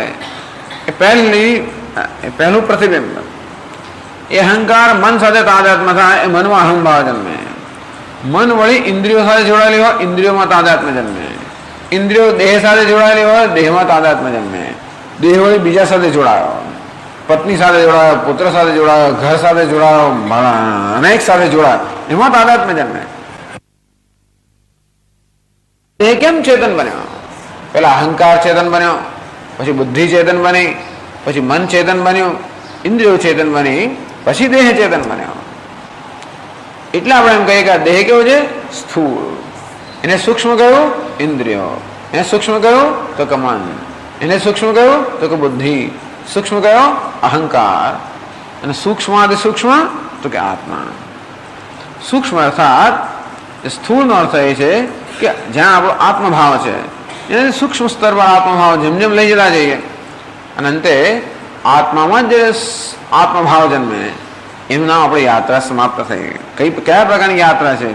સ્થૂળમાંથી સૂક્ષ્મમાં યાત્રા, અનાત્માથી આત્મા પ્રત્યે યાત્રા. અને એ કેવી યાત્રા છે? ક્રમે ક્રમે. ઇન્દ્રિયાણી સ્થૂળાની આરભ્ય. ઇન્દ્રિયો આ ઉપનિષદમાં કયા પ્રમાણે ઇન્દ્રિયો જે સ્થૂળમાં સ્થૂળ છે અર્થાત બાહ્યમાં બાહ્ય સ્તર છે જેની અંદર આપણે આત્મબુદ્ધિ છે તેની પ્રારંભ કરીને સૂક્ષ્મ તારતમ્ય ક્રમેણ તર અને તમ. તર એટલે ચડિયાતું, તમ એટલે સૌથી ચડિયાતું. તારતમ્ય આમ કરીને કમ્પેરેટિવ સુપરલેટિવ તારતમ્ય. તર તમ સારું, વધારે સારું, શ્રેષ્ઠ. અંતેથી આમ તારતમ્ય આ પ્રકારના ક્રમથી પ્રત્યેગાત્મદયા અધિગમ કર્તવ્ય છે. ટૂંકમાં અહમભાવ જે અત્યારે અનેક સ્થૂળ વસ્તુની અંદર પ્રસારિત થઈ ગયો છે એનું નામ આપણો વિસ્તાર. વિસ્તાર એટલે કે અહમભાવનો વિસ્તાર, બીજો કોઈ વિસ્તાર નથી. અમારો વસ્તાર છે એટલે શું? મારો અહમભાવ વિસ્તરાયો છે આટલામાં, બસ. બાકી કે મારા પડોશીમાં 10 છોકરાઓ તો કઈ મારો વિસ્તાર છે, કેમ? એમાં મારો અહમભાવ નથી. એમાંના 2-4 ને વળી પાછું હું શું કહું, દત્તક લઉં ધારો કે, તો મારો પછી વિસ્તાર વધે. વિસ્તાર અહમભાવ. 2-4 મોટર ગાડી લઈ લીધી, મારો વિસ્તાર વધ્યો. આમ તો અમદાવાદમાં 5 લાખ મોટર ગાડી હોય, મારો કોઈ વિસ્તાર નથી. મારો વિસ્તાર ક્યારે કહેવાય? એ જયારે મારી મોટર ગાડી બને ત્યારે. અનેક બધા બાળકો મારો વિસ્તાર નથી, મારો પુત્ર બને ત્યારે. બધા હજારો લાખો ઘર છે, એ મારો વિસ્તાર નથી, મારું ઘર બને ત્યારે. આ તો કોનો વિસ્તાર છે? અહમનો વિસ્તાર. અહમ વિસ્તૃત થઈ ગયો છે, પ્રસરી ગયેલો છે. એને સંકુચિત કરી કરીને જ્યાં છે ત્યાં લઈ આવવાનું, બધું આટલું કામ કરવાનું છે. અજ્ઞાનને કારણે સૃષ્ટિ થઈ. કેવી સૃષ્ટિ થઈ? અહમનો વિસ્તાર. જાયામે સ્યાત અથ પ્રજાય, વિત્તમ્ય સ્યાત અથ કર્મ કુર્વીય. એટલે આ બિચારો એકલો એકલો છે, જરાય વિસ્તૃત નથી. શરૂઆતમાં કેવો છે? એકલો છે. અને એકલતા ચાલે છે. અંતેથી હું વિસ્તૃત બનું તો પછી મને જરાક શાંતિ થાય. શાંતિ એટલે આનંદ થાય. ત્યારે હું કંટાળી ગયો, બોર થઈ ગયો. જાયા મેં શાત, તો મને પત્ની મળે તો કેવું સારું. તો શું કહું? અથ કર્મ કરું એ તો હું કર્મ કરી શકું. વિત્તમ મેં શાત, મને ધન મળો. અથવા નહીં, અથવા પ્રજા પત્ની હોય તો હું પુત્ર તરીકે જન્મ. વિત્તમ મેં શાત, મને ધન પ્રાપ્ત થાવ. અથવા કર્મ કરું એ તો હું કર્મ કરી શકું. આ માણસ આવી બધી કેવી બધી અભિલાષાઓ હોય છે ને, આ અભિલાષાઓને કારણે એ પોતાનો વિસ્તાર કરતો જાય છે. અને આ રીતે અહમનો વિસ્તાર થયો. પહેલા જાયા, પછી પુત્ર, પછી વિત્ત. આપણો આમ વિસ્તાર થયેલો છે. એમ ન માનવું કે જેના જે લગ્ન થયા છે એનો જ વિસ્તાર થયેલો છે. આ વિસ્તાર કે બહાર થતો નથી. વિસ્તાર ક્યાં છે? બધો અંદર છે. એ સમજાવે છે, પછી ઉપનિષદ પણ સમજાવે છે. એટલે તસ્ય આત્મા મન વાક જાયા વગેરે વગેરે. એટલે આપણો જે વિસ્તાર થતો હોય છે એ મનમાં જ થતો હોય છે. આવું કોઈ સ્ટેમ્પ લગાવે છે કે આ મારો પુત્ર છે, મારી આ સ્ટેમ્પ ક્યાં છે? આપણા મનમાં છે. આ ઘર પર શું સ્ટેમ્પ લગાવે છે? એની એ જ ઈંટો ને ચૂનો ને એના એ પથ્થર બધું છે, એમાં સ્ટેમ્પ મેં લગાવે છે. આ સ્ટેમ્પ ક્યાં છે? બધો મારા મનમાં સ્ટેમ્પ લાગેલો છે. અર્થાત આ બધો અહમ માવાનો વિસ્તાર ક્યાં છે? માત્ર મનમાં છે. અંદરથી ક્યાંથી દૂર કરવાનો છે? માત્ર મનમાંથી. એટલે બહાર તમારે ઘર તોડવાની કોઈ જરૂર નથી. માત્ર મનની અંદરથી એમાં મામો ભાવ કાઢી નાખ્યો એટલે છૂટા થઈ ગયા. બંધાયેલા છે ને એ અહમ મામો ભાવથી બંધાયેલા. બીજું કોઈ આપણે બાંધી રાખતો નથી. એટલે આપણે કેટલી નિરાશા જન્મ દેવાના કે સ્વામી કોઈ મારું નથી ને કોઈ ફલાણું નથી ને કોઈએ તારું શાનું હોય. તું કોનું છે? કોઈ કોઈનું હાથતું નથી. આત્મનસ્તુ કામાં બહુ 50, 75, 80 વર્ષે લગન ખબર કરે કોઈ આપણું નથી. અત્યારે શું કહ્યું તમે? આટલી સમજ ના પડી. આત્મનસ્તુ કામાં સર્વમ પ્રિયમ ભવતી. અને બધા લોકો પોતાને મળે જ હોય છે અને એવું જ હોય. અને છતાં પણ એટલે કહે છે ને, યા વિત્તો ઉપાર્જન શક્ત તાવત નિજ પરિવારો રક્ત. જ્યાં સુધી આ વિત્ત ઉપાર્જન કરવાની શક્તિ છે ત્યાં સુધી આ તારો પરિવાર તારામાં અનુરક્ત છે. પશ્ચાત જીવતી જર્જર દેહે વાર્તામ કોબીને પૃચ્છતી ગે હે. પછી તો જર્જર તારો દેહ થઈ જશે. ખૂણા ખાંચવામાં બેઠો હોય કોઈ પૂછવાનું નથી ને તે થઈ. એટલે રડવાનું અત્યારે એમાં રડવાની જરૂર નથી. અરે આવો સંસાર છે એ છે જે છે ત્યાં છે. એટલે સંસારની વાસ્તવિકતાઓ આપણે સંસાર એટલે જગતની વાસ્તવિકતાઓ સમજીને એટલે એનો નથી કે આપણે નિષ્ઠુર બની જાય તો કોઈ મારું જ નથી એવું નથી. નિષ્ઠુર બની ગયા આપણે અસંગનો અર્થ લોકો નિષ્ઠુર જ સમજતા હોય. એવા કે નિષ્ઠુર બની જવો, સંબંધ કાપી નાખ્યો, ભાગી જવો. અરે ક્યાં ભાગીને જવાનો છે? જાણ સાથે સંબંધમાં છે. છેવટે માણસ અહીંથી સંબંધ છોડે બીજે ક્યાંક બાંધવાનો છે. આ સંબંધ બધો બહાર બંધાતો તો તને સ્વતંત્રતા છે ને. આ સંબંધ તારું મન બાંધતું હોય છે. તને ન ઈચ્છા તો હોય તારી સ્વતંત્રતા છે જ નહીં. આ માટે આ બધો વિસ્તાર ક્યાં છે? આ બધી સૃષ્ટિ ક્યાં છે? મનમાં જ છે. મને એવા મનુષ્યાણામ કારણ બંધ મોક્ષયો. આમ બંધન એ પણ આ મનની સૃષ્ટિ છે. મોક્ષ એ પણ મન જ સિદ્ધ કરે છે. એટલે આ બધી યાત્રા જીવનની કઠોપનિષદ મળે. રથ ને બધું બહુ લાંબુ ચોડું વર્ણન તો કર્યું અને યાત્રાની વાત કરી. આપણે ચાલો તારે યાત્રા શરૂ કરીએ. પણ ક્યાં શરૂ કરવાની છે? બહારથી આંતરિક પ્રત્યેગાત્મતયા અધિગમ કર્તવ્ય. બહુ અગત્યની વસ્તુ છે. આ જે પદને હું જીવન પ્રાપ્ત કરવા માંગુ છું એ પદને કઈ રીતે પ્રાપ્ત થાય? પ્રત્યેગાત્મતયા. એ પદ પ્રત્યેક આત્મા છે. હું છું આત્મા છે એ પ્રકારે જાણો એનું નામ છે એ પદની પ્રાપ્તિ. ઇત્યેવમ અર્થમ. આ અર્થને આ પ્રયોજનને ધ્યાનમાં રાખીને ઇદમ આરભ્યતે. હવેનો ગ્રંથ શરૂ થાય છે. અર્થાત અત્યાર સુધીના ગ્રંથમાં ઉપનિષદે શ્રુતિએ રથનું રૂપક આપીને આ યાત્રાનું વર્ણન કર્યું. પણ પેલું બધું થઈ ગયું. હવે શું થઈ ગયું? મનઃ વિજ્ઞાન સારથર્યસ્તુ મનઃ પ્રગ્રહવાન નરઃ. યાત્રાની શરૂઆત જ ક્યાંથી થાય ખબર છે? વિજ્ઞાન સારથર્યસ્તુ મનઃ પ્રગ્રહવાન નરઃ. ત્યાંથી શરૂ થાય આપણે. અર્થાત આંતરિક યાત્રા ક્યારે શરૂ થાય? મનની અંદર જયારે વિવેક અને વૈરાગ્ય હોય અને જોડે જોડે પ્રગ્રહવાન નરઃ સમાધિ શક્ત સંપત્તિ હોય ત્યારે આપણી આંતરિક યાત્રાનો પ્રારંભ થાય. ત્યાં સુધી યાત્રા શરૂ થઈ નથી આવતી. ત્યાં સુધી આપણે શું કરવાની જરૂર છે? યોગની જરૂર છે. કેવો યોગ? કર્મયોગ એટલે કે ભક્તિ. આમ ધીમે ધીમે ધીમે આપણું મન બુદ્ધિ આ બધું સ્વસ્થ બને. ત્યાંથી હજી તો વેદાંત શરૂ જ થયું નથી. વેદાંત હવે શરૂ થાય છે. પેલું બધું તો બહારની વસ્તુ હતી. આ બહિરંગ સાધન છે. અંતરંગ સાધન તો હવે શરૂ થાય છે. ચાલો એને પણ વેદાંત ગણો કે વેદાંત તો સમગ્ર જીવનનો સમાવેશ કરી લેતો હોય છે. વેદાંત એટલે આત્મ અનાત્મ વિવેક એવું વેદાંત ગણતા હોઈએ તો આત્મ અનાત્મ વિવેક પણ ક્યારે શરૂ થાય? જ્યારે આપણું મન સ્વસ્થ થયું હોય ત્યારે. વિજ્ઞાન સાર્થરી અસ્તુ, જે સાર્થમાં વિજ્ઞાન છે, વિવેક છે. મનઃ પ્રગ્રહવાન નરઃ, અને મનરૂપી લગામ જેના હાથમાં છે. સહ અધ્વનઃ પારમાપ્નોતિ, એ જ માત્ર સંસારની ગતિને પાર કરી શકે. એટલે પાર કરવા માટેની આવશ્યકતા છે. માત્ર આટલું પ્રાપ્ત થયું માટે પાર નથી થઈ ગયા. આટલું પ્રાપ્ત થાય પછી યાત્રાનો પ્રારંભ થાય. કેવી યાત્રાનો? આંતરિક યાત્રાનો. આ ન હોય ત્યાં સુધી પણ યાત્રા ચાલતી હોય. કઈ યાત્રા? બાહ્ય યાત્રા ચાલતી હોય છે. અને આ રીતે મન જ્યારે સ્વસ્થ બને, મનમાં આ પ્રકારની યોગ્યતા પ્રાપ્ત થાય ત્યારે આંતરિક યાત્રાનો પ્રારંભ થતો હોય છે. એટલે કે ઇદમ આરભ્યતે, એટલે આ યાત્રાનો પ્રારંભ કરવા માટે જે પ્રકારની જરૂરિયાતો છે, જે પૂર્વ તૈયારીની આવશ્યકતા છે, પૂર્વ તૈયારીનું વર્ણન અત્યાર સુધી કરવામાં આવ્યું. હવે પૂર્વ તૈયારી થઈ ગઈ એટલે હવે જે યાત્રા કરવાની છે, અધ્વનઃ પારમાપ્નોતિ, આ સંસારની ગતિ છે કે એને જે પાર કરે છે, કેમ પ્રાપ્ત થવું, કેમ પાર કરવું? ઇદમ આરભ્યતે. હવે ઉપનિષદ હવે પછીના મંત્રમાં એ યાત્રાનો આરંભ કરે છે. એટલે 10મા મંત્રમાં કહે છે, 10 અને 11 બે મંત્રો સાથે જ છે. ઇન્દ્રિયેભ્યઃ પરાખ્યર્થાઃ અર્થેભ્યશ્ચ પરમ મનઃ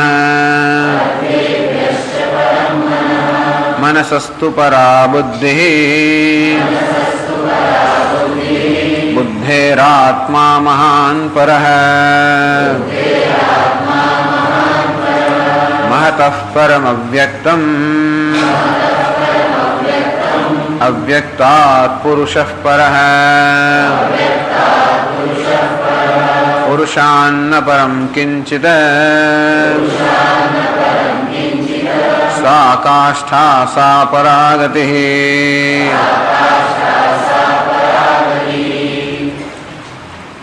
ઇન્દ્રિયેભ્યઃ પરાઃ અર્થાઃ, અર્થ એટલે કે વિષયો.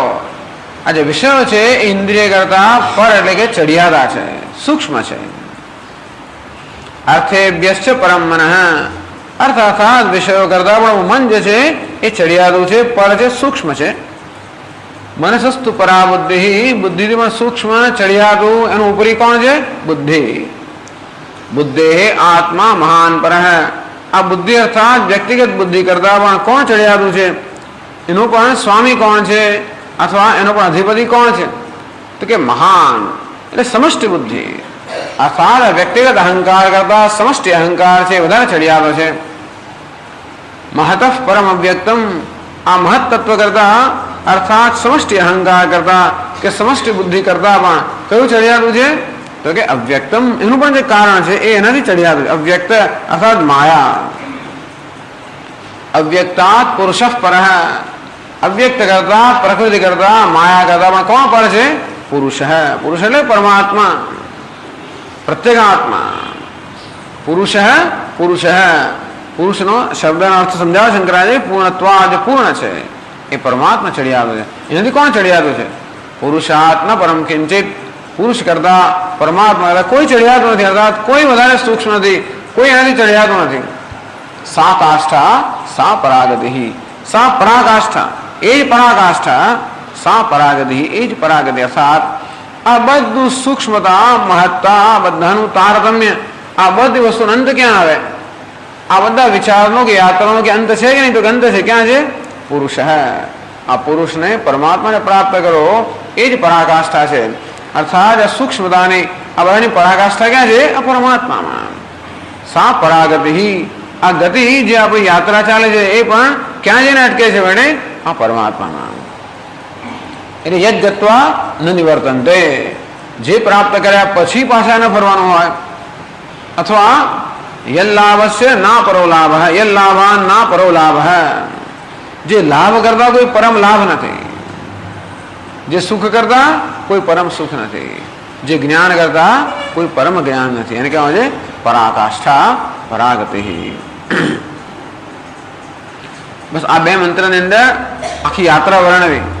ક્યાંથી પ્રારંભ કરીને સ્થૂળમાં સ્થૂળ જે સ્તર છે અહંકારનું સ્થૂળ સ્તર, આપણે દુનિયાના સ્થૂળની આપણે એવું ચિંતા નથી.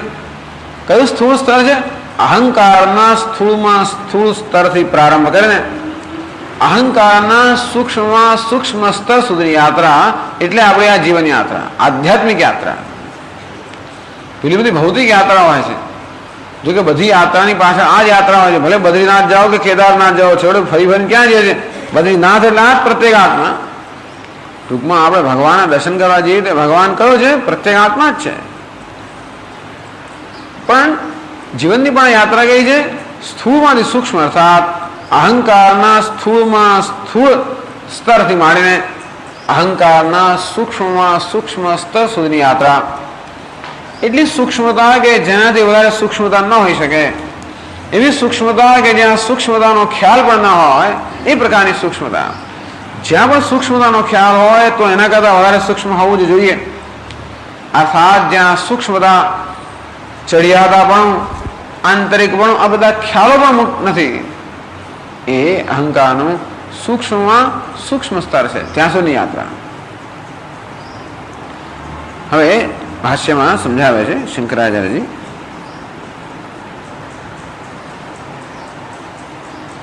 સ્થૂલાનિ તાવત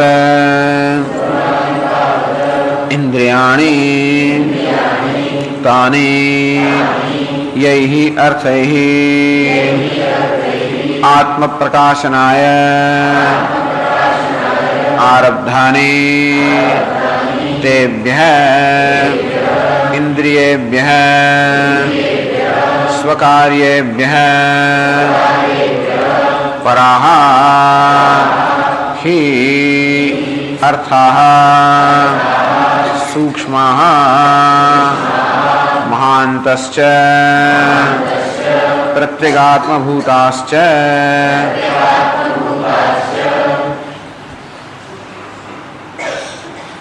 स्थूलानि तावदिन्द्रियाणि. તાવત એટલે પ્રારંભ કરે છે કે સ્થૂળમાં સ્થૂળ સ્તર કયું છે? અહંકારનો ઇન્દ્રિય. ઇન્દ્રિય એટલે ઇન્દ્રિયો એટલે કે દેહ અને ઇન્દ્રિયોના સંઘાત છે એ સ્થૂળમાં સ્થૂળ છે. અને અહમભાવની સ્થૂળમાં અહમભાવનું સ્થૂળ સ્તર કયું? તો કે આ દેહ અને ઇન્દ્રિયોનું જે બાહ્ય સ્તર છે ત્યાં. તો ઇન્દ્રિયેભ્યઃ પરા અર્થાઃ હિ એટલે પ્રસિદ્ધિ બતાવે છે ઇન્દ્રિયો કરતા અર્થ અર્થાત વિષયો જે છે એ પર છે. યૈ તાનિ યૈઃ અર્થૈઃ આત્મપ્રકાશનાય આરબ્ધાનિ તેભ્યઃ ઇન્દ્રિયેભ્યઃ સ્વકાર્યેભ્યઃ પરાઃ હિ અર્થાઃ.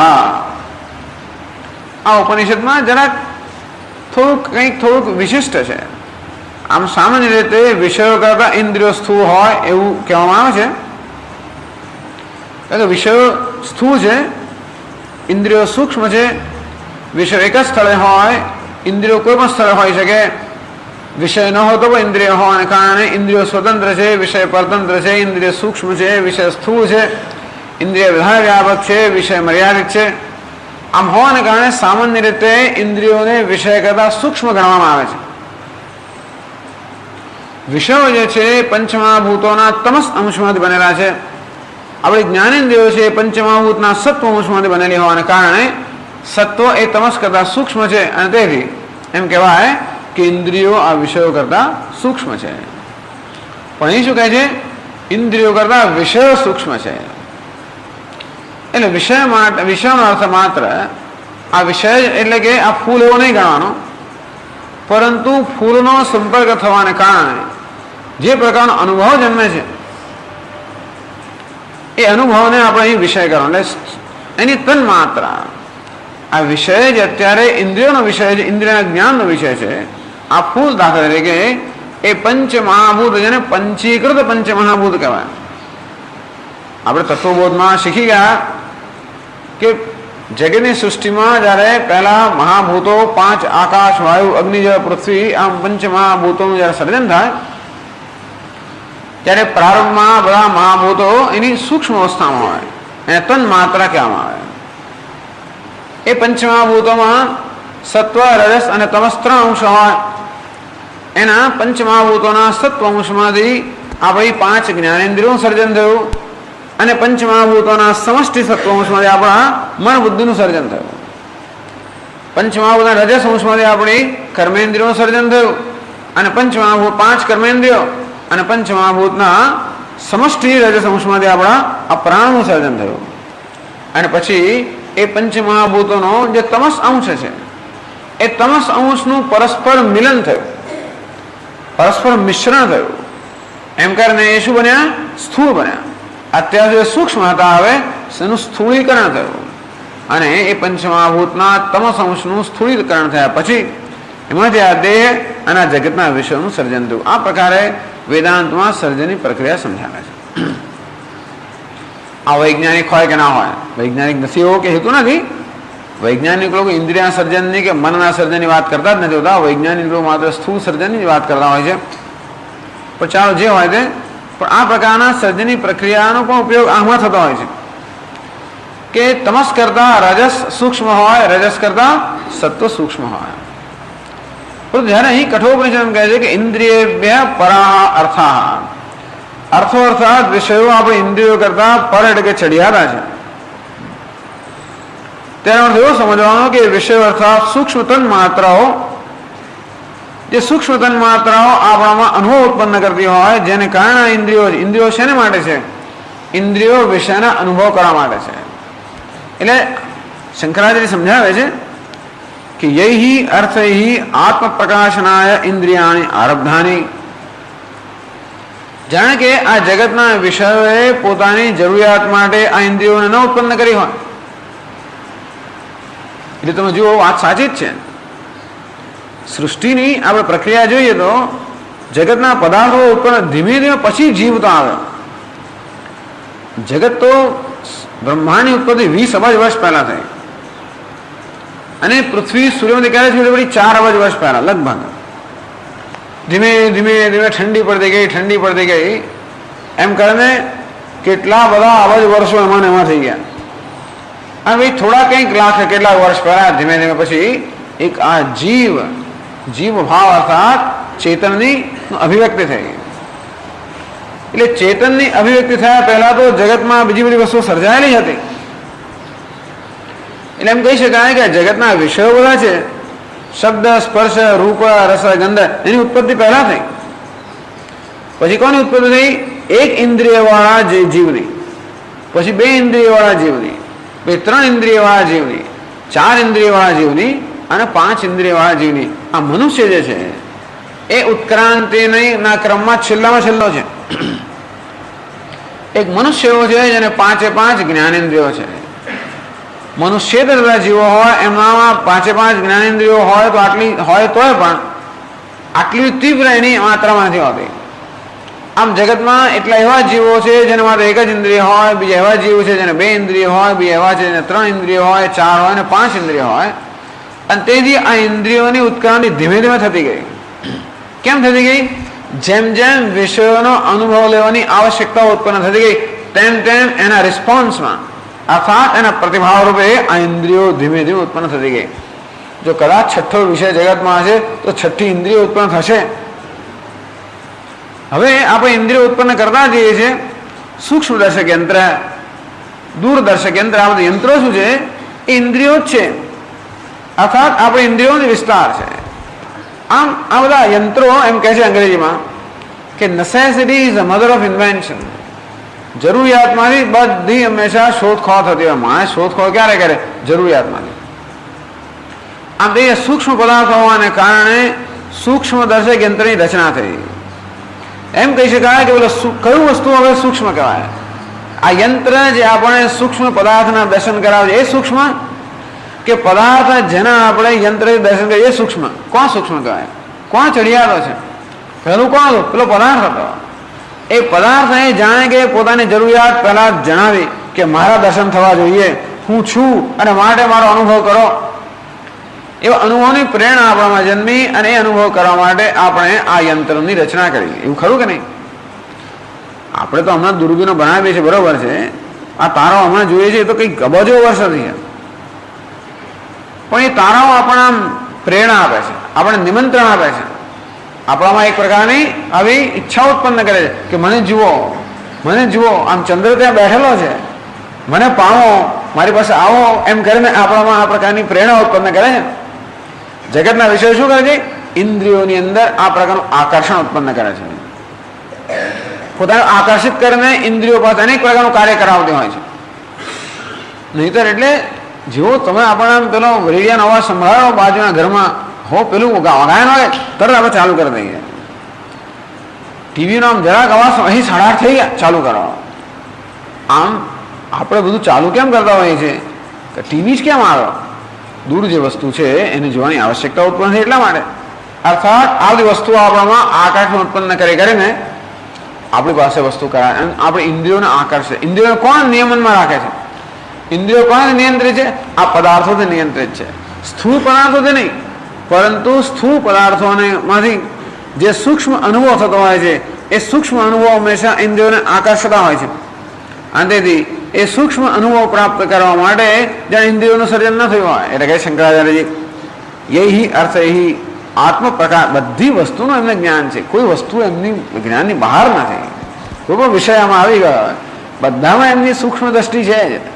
એટલે કે છે યહી અર્થ યહી આત્મ પ્રકાશનાય આરબ્ધાની, જે વિષયો વડે આત્મ પ્રકાશનાય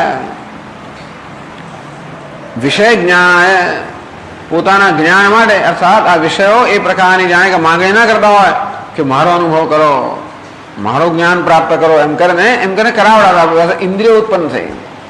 એ દ્રષ્ટિએ કહેવામાં આવે છે કે ઇન્દ્રિય અર્થાત ઇન્દ્રિય જે તન માત્રાઓ છે, સૂક્ષ્મ અંશ વિષયનો સૂક્ષ્મ અંશ જે છે, જે જાણે કે ઇન્દ્રિયોનો સતત આકર્ષિત ન હોય, ઇન્દ્રિયોનું નિયંત્રણ ન કરતો હોય, એ ઇન્દ્રિયો કરતા પણ વધારે સૂક્ષ્મ છે. આત્મ પ્રકાશનાય આરબ્ધાની તેભ્ય ઇન્દ્રિયેભ્ય સ્વકાર્યેભ્ય તે અર્થાઃ પરાઃ. એમ કહેવાય કે આ ઇન્દ્રિયોની આવશ્યકતા ઉત્પન્ન કોને કારણે થઈ? વિષયોને કારણે થઈ. અને તેથી આ વિષયો ઇન્દ્રિયો કરતા સૂક્ષ્મ છે એમ કહેવામાં આવ્યું છે. એટલે જ કે ઇન્દ્રિયાણામ ચરતામ, ઇન્દ્રિયો ચર્યા જ કરતી હોય છે. ક્યાં ચરે? ગોચર. ગાયો ચર્યા કરે ને જેવી રીતે ઘાસ. ઇન્દ્રિયો પણ શું છે? ગો શબ્દનો એક અર્થ ગાય થાય, ગો શબ્દનો બીજો અર્થ થાય ઇન્દ્રિયો. આમ ગાયો ચર્યા કરે, ઇન્દ્રિયો ચર્યા જ કરતી હોય છે આખો દિવસ. આખો આમ બાઘા મારતી હોય ને કાન પેલી બાજુ બાઘા મારતા હોય ને બાઘા મારે જ કરતા હોય. કેમ? ચારે બાજુ કઈ કઈ ઘાસ મળે, કશુંક મળે એટલા માટે ચર્યા જ કરતી હોય. ઉપર નીચે આમ અંદર થિયેટરમાં ગયા, બહાર નીકળ્યા, રેસ્ટોરન્ટમાં ગયા, અમે ક્યાં ક્યાં ચાલ્યા જ કરે. કેમ? કશું ને કશું ચર્યા જ કરવાની એની ઈચ્છા હોય. ભૂખ, એટલી બધી ભૂખ હોય છે. અને એટલે રેસ્ટોરન્ટ વાળાએ કશું કરવાની જરૂર જ નથી. માત્ર આમ નિયોન લાઇટ લગાવી કે આપણે જવાના જ છે ને ત્યાં આગળ. કેમ? Have more, have more, have more, ice cream, ice cream. પહોંચી ગયા, રાતના 9:30 થયા, પહોંચી ગયા. અને તેથી આપણને કોણ આપણી પાસે આવું કરાવે છે? આ વિષયની જે તન માત્રાઓ છે એ દ્રષ્ટિએ અહીંયા કહેવામાં આવે છે કે અર્થાત ઇન્દ્રિયથી જે સુખ જન્મે છે એ સૂક્ષ્મ જે તન માત્રા છે એ ઇન્દ્રિય કરતાં વધારે ચઢિયાતી છે. પરાહા એટલે ચઢિયાતા, પર એટલે ઉપર. કઈ દ્રષ્ટિએ ઉપર છે? શંકરાચાર્યજીના માટે 3 આપણને નિયમ આપે છે. સૂક્ષ્મ મહાંતશ્ચ પ્રત્યેગાત્મ ભૂતાશ્ચ. સૂક્ષ્મ એટલે કે સૂક્ષ્મ, સ્થૂળ અને સૂક્ષ્મ. એટલે વિષયની બધી તન માત્રાઓ ઇન્દ્રિય તન માત્રા કરતા સૂક્ષ્મ છે. મહાંતશ્ચ, મહાન એટલે વ્યાપક છે. એ વિષયો વ્યાપક છે. ઇન્દ્રિયો કેવી છે? એની વ્યાપકતા મર્યાદિત છે.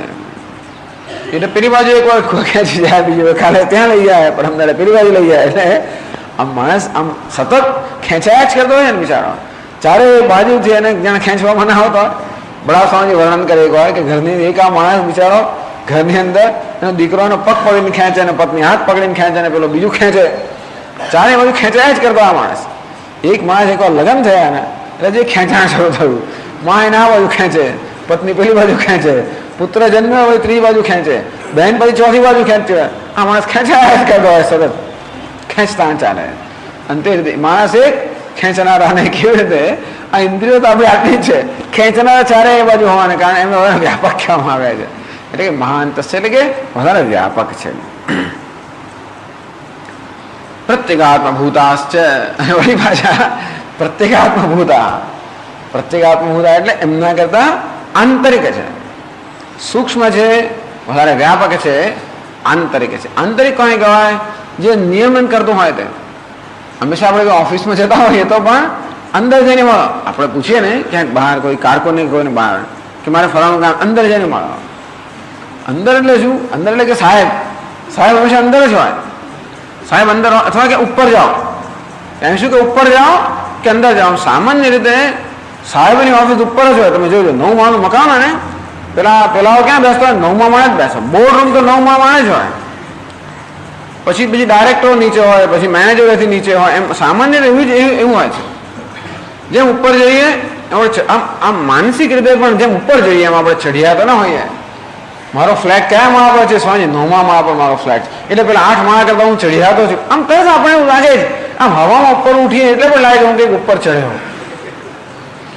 એટલા જ માટે પોતાની શ્રેષ્ઠતા પુરવાર કરવા માટે ઓફિસ પણ બધા ઉપર રાખે, અથવા પોતાની શ્રેષ્ઠતા કે ચડિયાતા પણ અધિકારી પણ પુરવાર કરવા માટે એની ઓફિસ અંદર હોય, બે બધા બહાર બેસે.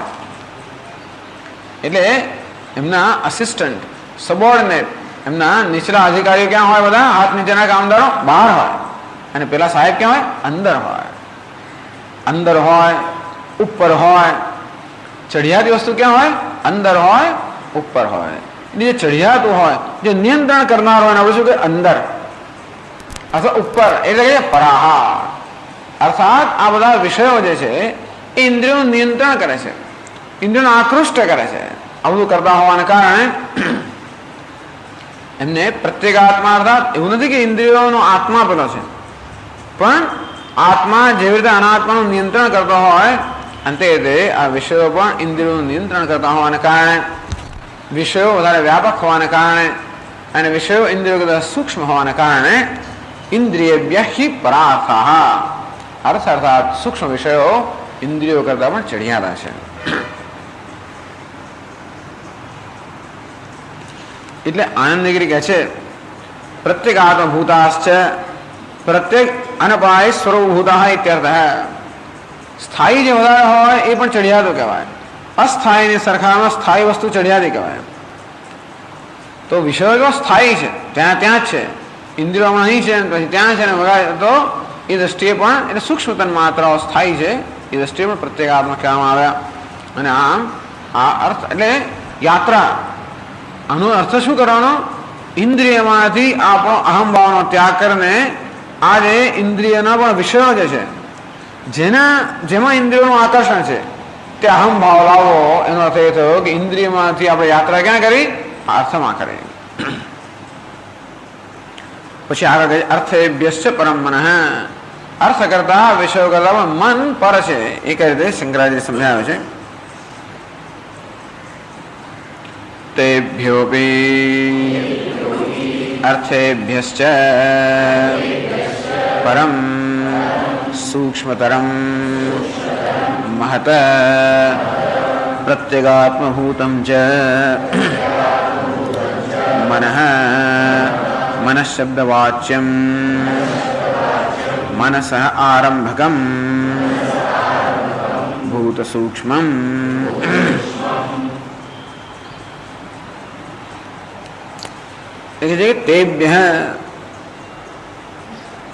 તેભ્યોપી અર્થેભ્યશ્ચ, તેભ્યોપી અર્થ અર્થાત સૂક્ષ્મ વિષયો જે ઇન્દ્રિય કરતા ચઢિયાતા છે એમના કરતા પણ, તેભ્ય અપી એમના કરતા પણ, એ પોતે ચઢિયાતો તો છે, એના કરતા ચઢિયાતો કોઈક છે. કોણ છે? પરમ સૂક્ષ્મતરમ મહત પ્રત્યેગાત્મભૂતમ છે મનઃ. આ ચઢિયાતો કોને કહેવાય? સૂક્ષ્મ હોય, નિયામક હોય અને સ્થાયી હોય, વ્યાપક હોય. આમ સાહેબના પાવર વધારે હોય. એ કેટલા? એ તો 2 લાખ સુધીનો એમના પાસે કેટલા પાવર છે? 2 લાખ રૂપિયા સુધી નિર્ણય લઈ શકે. એનો નીચેનો અધિકારીઓને પાવર કેટલો ઓછા હોય, 50,000 સુધીના એ હંમેશા બહુ નિર્ણય લઈ શકે. આવા 10 અધિકારી હાથની નીચે હોય. અધિકારીની વ્યાપકતા મર્યાદિત છે, સાહેબની વ્યાપકતા વધારે છે. એટલે સાહેબ કહીએ આપણે. ધારો કે આ અધિકારી, આ નીચેનો માણસ હોય, એ 10 માણસ એને રિપોર્ટ કરતા હોય અને સાહેબને 5 માણસ કરતા હોય, તો આપણે એને સાહેબ કહીએ જ નહીં.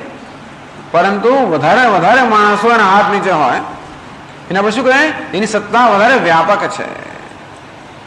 અને તેથી વ્યાપકતા એટલે શું? જાણે વધારે સત્તા હોય, આપણે એને ઊંચો કહીએ. અંદર હોય એને ઊંચો કહીએ. નિયંત્રણ નિર્ણય લેનારો હોય એના પર ઊંચો કહીએ. એ નિર્ણય લે. આપણે બધું કર્યું છતાં એ સહી કોની વાગે? એની જ લાગે. બધું નક્કી કરે તો તૈયાર આપણે કરવાનું હોય અને છતાં પણ સિક્કો કોનો વાગે? એનો વાગે. અંતેથી એમાં ઘણી વાર તો કેવું થતું હોય છે, આ બધા બિચારા લોકો કેટલી મહેનત રિસર્ચ કરીને પુસ્તકો લખે પણ કોઈ એમને જાણતું ના હોય. અંતેથી નામ બીજા કોને આપવું પડે? લોકો પુસ્તક ખરીદે પણ ક્યારે? કોઈ જાણીતાનું નામ હોય ત્યારે. અંતેથી એ જાણીતાનું નામ આપણે પુસ્તકમાં આવે માટે આપણે ઉલટી બધું એને આપવું પડે. આપણી મહેનત અને નામ એનું, કારણ કે એ વ્યાપક છે, એ જાણીતો છે અને આપણે વ્યાપક નથી. બસ. અંતેથી વ્યાપકતા, ચઢિયાતાપણું, નિયામકપણું, આંતરિકપણું, સૂક્ષ્મપણું, ચઢિયાતાપણું, આ બધા એના નિયમો છે. એટલે કે છે કે અર્થેભ્યશ્ચ પરમ મન, અર્થ કરતા વિષયો કરતા પણ મન કેવું છે? પર છે, ચઢિયાતું છે. એટલે કહ્યું અર્થેભ્યશ્ચ પરમ સૂક્ષ્મતરમ. આ મન છે એ સૂક્ષ્મ છે.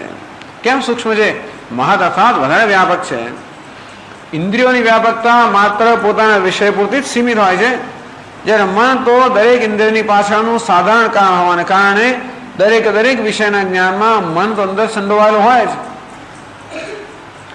એટલે દરેક ઇન્દ્રિય, સ્પર્શ, શ્રોત્ર, ચક્ષુ, આ દરેક ઇન્દ્રિયોનું જ્ઞાન જે છે એ પોતપોતાના વિષય પૂરતું મર્યાદિત હોય, જ્યારે મન તો આ પ્રત્યેક ઇન્દ્રિયની પાછળ હોવાને કારણે મન બધા વિષયનું જ્ઞાન પ્રાપ્ત કરી શકતું હોય. એટલે કેવું છે? વ્યાપક છે. વળી મન ઇન્દ્રિયોનું નિયામક છે. ઇન્દ્રિયો બધી સાબુત હોય છતાં મન જો એની પાછળ ન હોય તો એ ઇન્દ્રિય જ્ઞાન પ્રાપ્ત કરવા માટે શક્તિમાન બનતી નથી. અને તેથી અન્યત્ર મનઃ ભુવમ ના દૃષ્ટમ, કે મારું મન બીજે હતું અને માટે મેં ન જોયું. અંતે મારું મન બીજે હતું, મેં ન સાંભળ્યું. આમ આપણી આંખો ખુલ્લી હોય અને તોય દેખાય નહીં. એટલે જુએ જ કે નથી જોતો? આંખો ખુલ્લી પણ દેખાતું નથી. કેમ નથી દેખાતું? મન બીજે છે.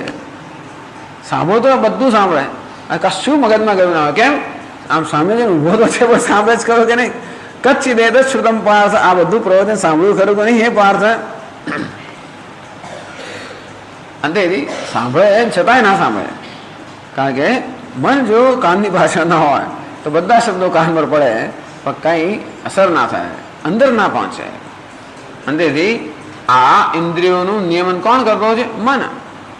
મન હોય તો જ ઇન્દ્રિયો પોતાનું કાર્ય કરવા માટે એટલે સમર્થ બની શકે. મન ના હોય તો ઇન્દ્રિયો પોતાના કાર્યશીલ ન બની શકે. એ દ્રષ્ટિએ કહેવાય મન કેવું છે? વ્યાપક છે, આત્મભૂત છે, આંતરિક પણ છે. ઇન્દ્રિયો હોય એ ક્યારે હોય શકે? મન હોય તો ઇન્દ્રિયો હોઈ શકે, પણ મન અને ઇન્દ્રિયો ન હોય તો પણ મન હોઈ શકે. એ દ્રષ્ટિએ કહેવાય આત્મભૂતમ.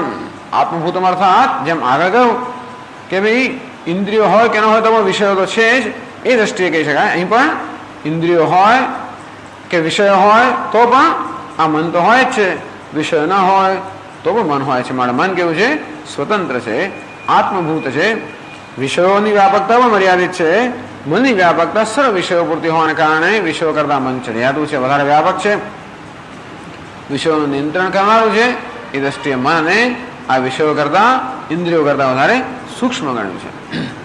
ટૂંકમાં વિષયોમાંથી, ઇન્દ્રિયમાંથી અહમભાવ આપણે દૂર કરીને મનમાં સ્થાપિત કરવો. આમ તૈત્રીય ઉપનિષદમાં પંચકોશ વિવેક, અન્નમય, પ્રાણમય, મનોમય, વિજ્ઞાનમય, આનંદમય, બસ એ જ પ્રકારનું છે. હવે એવું ટેકનિકલ પ્રશ્ન પૂછવામાં કે એવું કેવી રીતે કહેવાય કે આ મન આ વિષયો કરતા સૂક્ષ્મ છે? હંમેશા કારણ કાર્ય કરતા સૂક્ષ્મ કહેવાય. કારણ જે છે એ કાર્ય કરતા સૂક્ષ્મ, કારણ કે કારણની વ્યાપકતા વધારે. માટી ઘડા કરતા સૂક્ષ્મ કહેવાય, કારણ કે ઘડો તો એક વાર બની ગયો પછી એનું રૂપ વગેરે મર્યાદિત થયું. જ્યારે માટીના પિંડ અનેક પ્રકારના ઘડા બની શકે એટલે માટીની વ્યાપકતા વધારે છે. ઘડો એક જ સ્થળમાં છે, માટી બધા ઘડામાં છે, અને ઘડામાં કેવા ગુણ છે માટી નક્કી કરતી હોય છે. એ દ્રષ્ટિએ માટીને શું કહેવાય? પર ચઢિયાતી કહેવાય. માટી કારણ છે, ઘડો કાર્ય છે.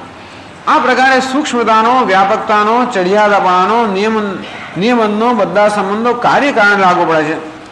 પણ કે આપણો મનમાંથી કે વિષય ઉત્પન્ન થયા નથી એના માટે કેમ કહેવાય કે મન વિષયો કરતા સૂક્ષ્મ છે? જો કે મનમાંથી વિષય ઉત્પન્ન થાય એમ કહી શકાય, પણ એવું આપણો અત્યારે અનુભવનો વિષય નથી. એટલે શંકરાચાર્ય કહે છે મનસ શબ્દ વાચ્યમ મનસ આરંભકમ ભૂત સૂક્ષ્મ. એટલે જેમાંથી મન ઉત્પન્ન થયું એ સૂક્ષ્મ પંચમહાભૂત છે, એ જેમાંથી વિષય ઉત્પન્ન થયા એ પંચમહાભૂત કરતા ચડિયાતા છે એમ કહેવાય.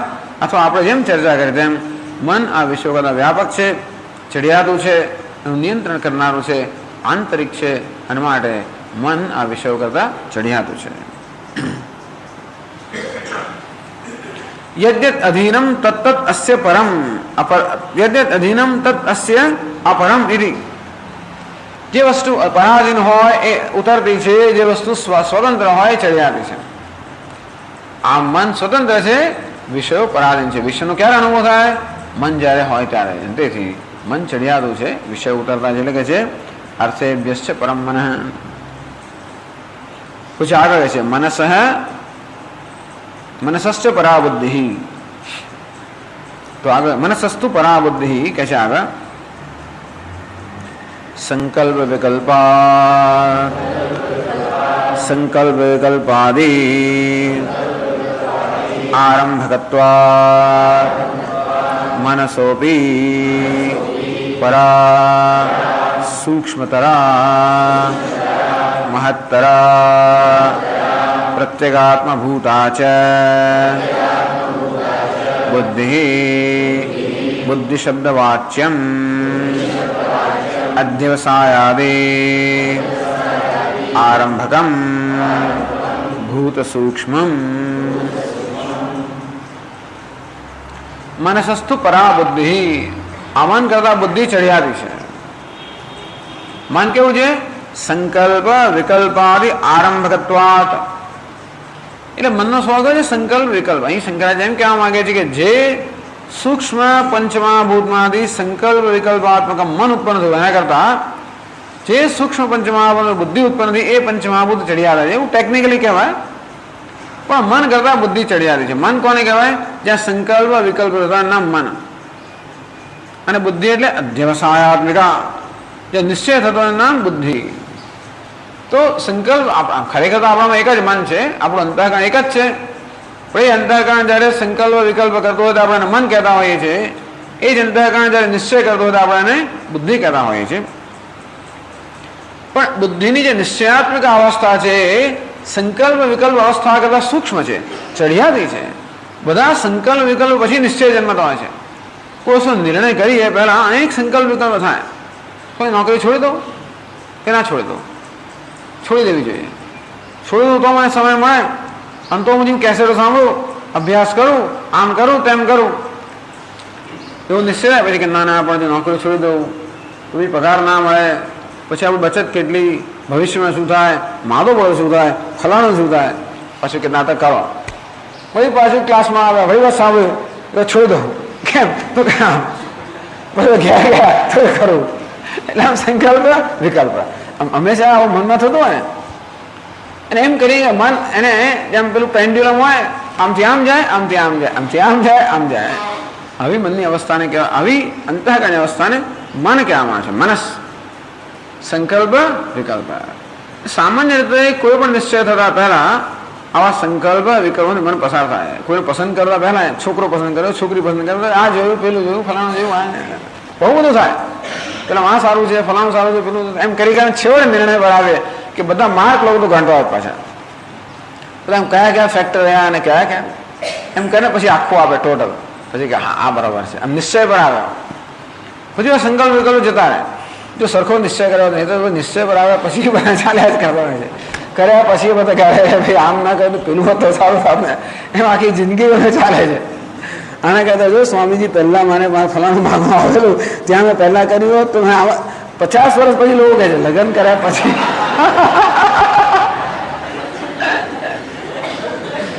કે આને કહેતા ત્યાં કર્યું એટલે ઘણી વાર સંકલ્પ વિકલ્પ છૂટતા જ નથી, આખી જિંદગી આવે એની નિશ્ચય થયો જ નથી. પણ સામે નિશ્ચય ક્યારે થાય? બધા સંકલ્પ વિકલ્પથી પૂરું થયા પછી નિશ્ચય જન્મે. એટલે નિશ્ચયાત્મક બુદ્ધિ છે. 25 વર્ષ સુધી લગ્ન ગયા છતાંય ખબર નહીં પડતી કે આને શું ગમે ને કહે છે નથી ગમતું. આપણે ઘણી વાર જમવા વડે ગયા પછી કહે કે એને જરા આપણે કેવું પડે કે અમને શ્રીખંડ મૂકો સ્વામી, એમ નથી ભાવતો, હું મૂકો તમે. પેલો કે સ્વામીજી મને ભાવે છે પણ અમને આપશે તમે કોઈ દિવસ.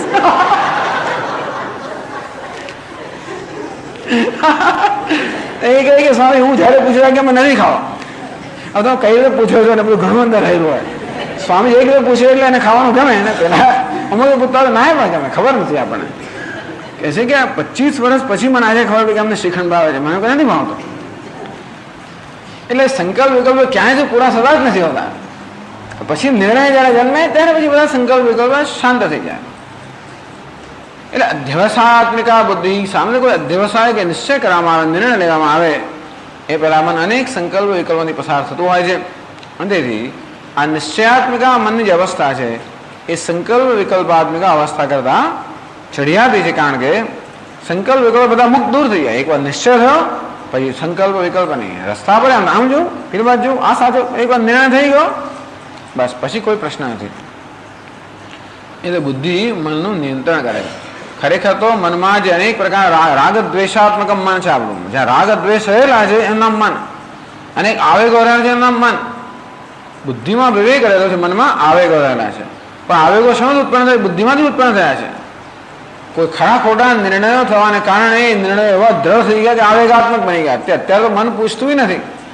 અત્યારે તો આ લગામ બગામ કોઈ ઊંટ પૂછ્યું, ઊંટ ગાડી હોય એ ઊંટ ગાડીમાં બેઠો રાત્રે ઊંઘી ગયો, એને ઊંટ જ ને બીજી જગ્યા લઈ જાય. ત્યાં ઊંટ પૂછવાય રહેતું નથી ક્યાં જવું ક્યાં ના જવું, પેલું તો ઊંઘે છે. પરંતુ એ ક્યારે થયું? કેટલી વાર ઊંટ એ રસ્તે પસાર થયું ત્યારે એમ પહેલી વાર ના લઈ જાય ઊંટ. એમ પહેલી વાર ઊંટ ગાડી ચલાવતો ના માનું ઊંટ લઈ જશે. 5-50 વાર ઊંટ એના એ રસ્તા પર પસાર થયું હોય અને ત્યારે પછી એ રસ્તા પર મૂકવામાં આવે ત્યારે ઊંટ લઈ જાય. એમ એકનું એક જ કામ 50-100 વાર કર્યું હોય ત્યારે મનમાં એનો એવો દ્રઢ એક નિશ્ચય થઈ ગયો, એક એવી ચેનલ, એક એવો એક સંસ્કાર પડી ગયા દ્રઢ. પછી આપણે વિચાર કરવાની જરૂર પડે જ નહીં. પછી તો મન આપણે કયા વગર જ કરે. એનું નામ આવેગો. આવેગાત્મક કેવું છે? મન છે. કોઈ વિચાર નથી કરતો. પછી બધું બોલ્યા પછી ને કર્યા પછી કે ના ભાઈ આમ ના થયું, ના સ્વામીજી અને પછી આપણે બધું પાછું ખેંચી લેવું પડે, ગળી જવું પડે, જાતનું કરવું પડે. કેમ? કારણ કે એકવાર આવેગમાં આવ્યા ત્યારે બુદ્ધિ કે વિવેક બુદ્ધિ ત્યારે કામ નથી કરતી હોતી. વિવેક જન્મ્યો બધા આવેગો સમી જાય. બધા રાગ દ્વેષ બધા આવેગો ક્યારે સમી જાય? મનમાં જાય ને વિવેકે જન્મે ત્યારે. એટલે કહે છે મનસસ્તુ પરા બુદ્ધિ, આ મન કરતા બુદ્ધિ સૂક્ષ્મ છે, ચઢિયાતી છે. પછી બુદ્ધે આત્મા મહાન પર, આ બુદ્ધિ કરતા પેલો આત્મા મહાન આત્મા, મહાન આત્મા એટલે મહત્તત્વ એટલે કે સમષ્ટિ બુદ્ધિ કે સમષ્ટિ અહંકાર એ ચઢિયાતો છે. એ આગળ સમજાવે છે. બુદ્ધે આત્મા સર્વ પ્રાણી બુદ્ધિના પ્રત્યેગાત્મભૂતત્વ આત્મા મહાન સર્વમહત્વાદ અવ્યક્તાદ યત પ્રથમં જાતમ હૈરણ્યગર્ભમ તત્વમ બોધાબોધાત્મકમ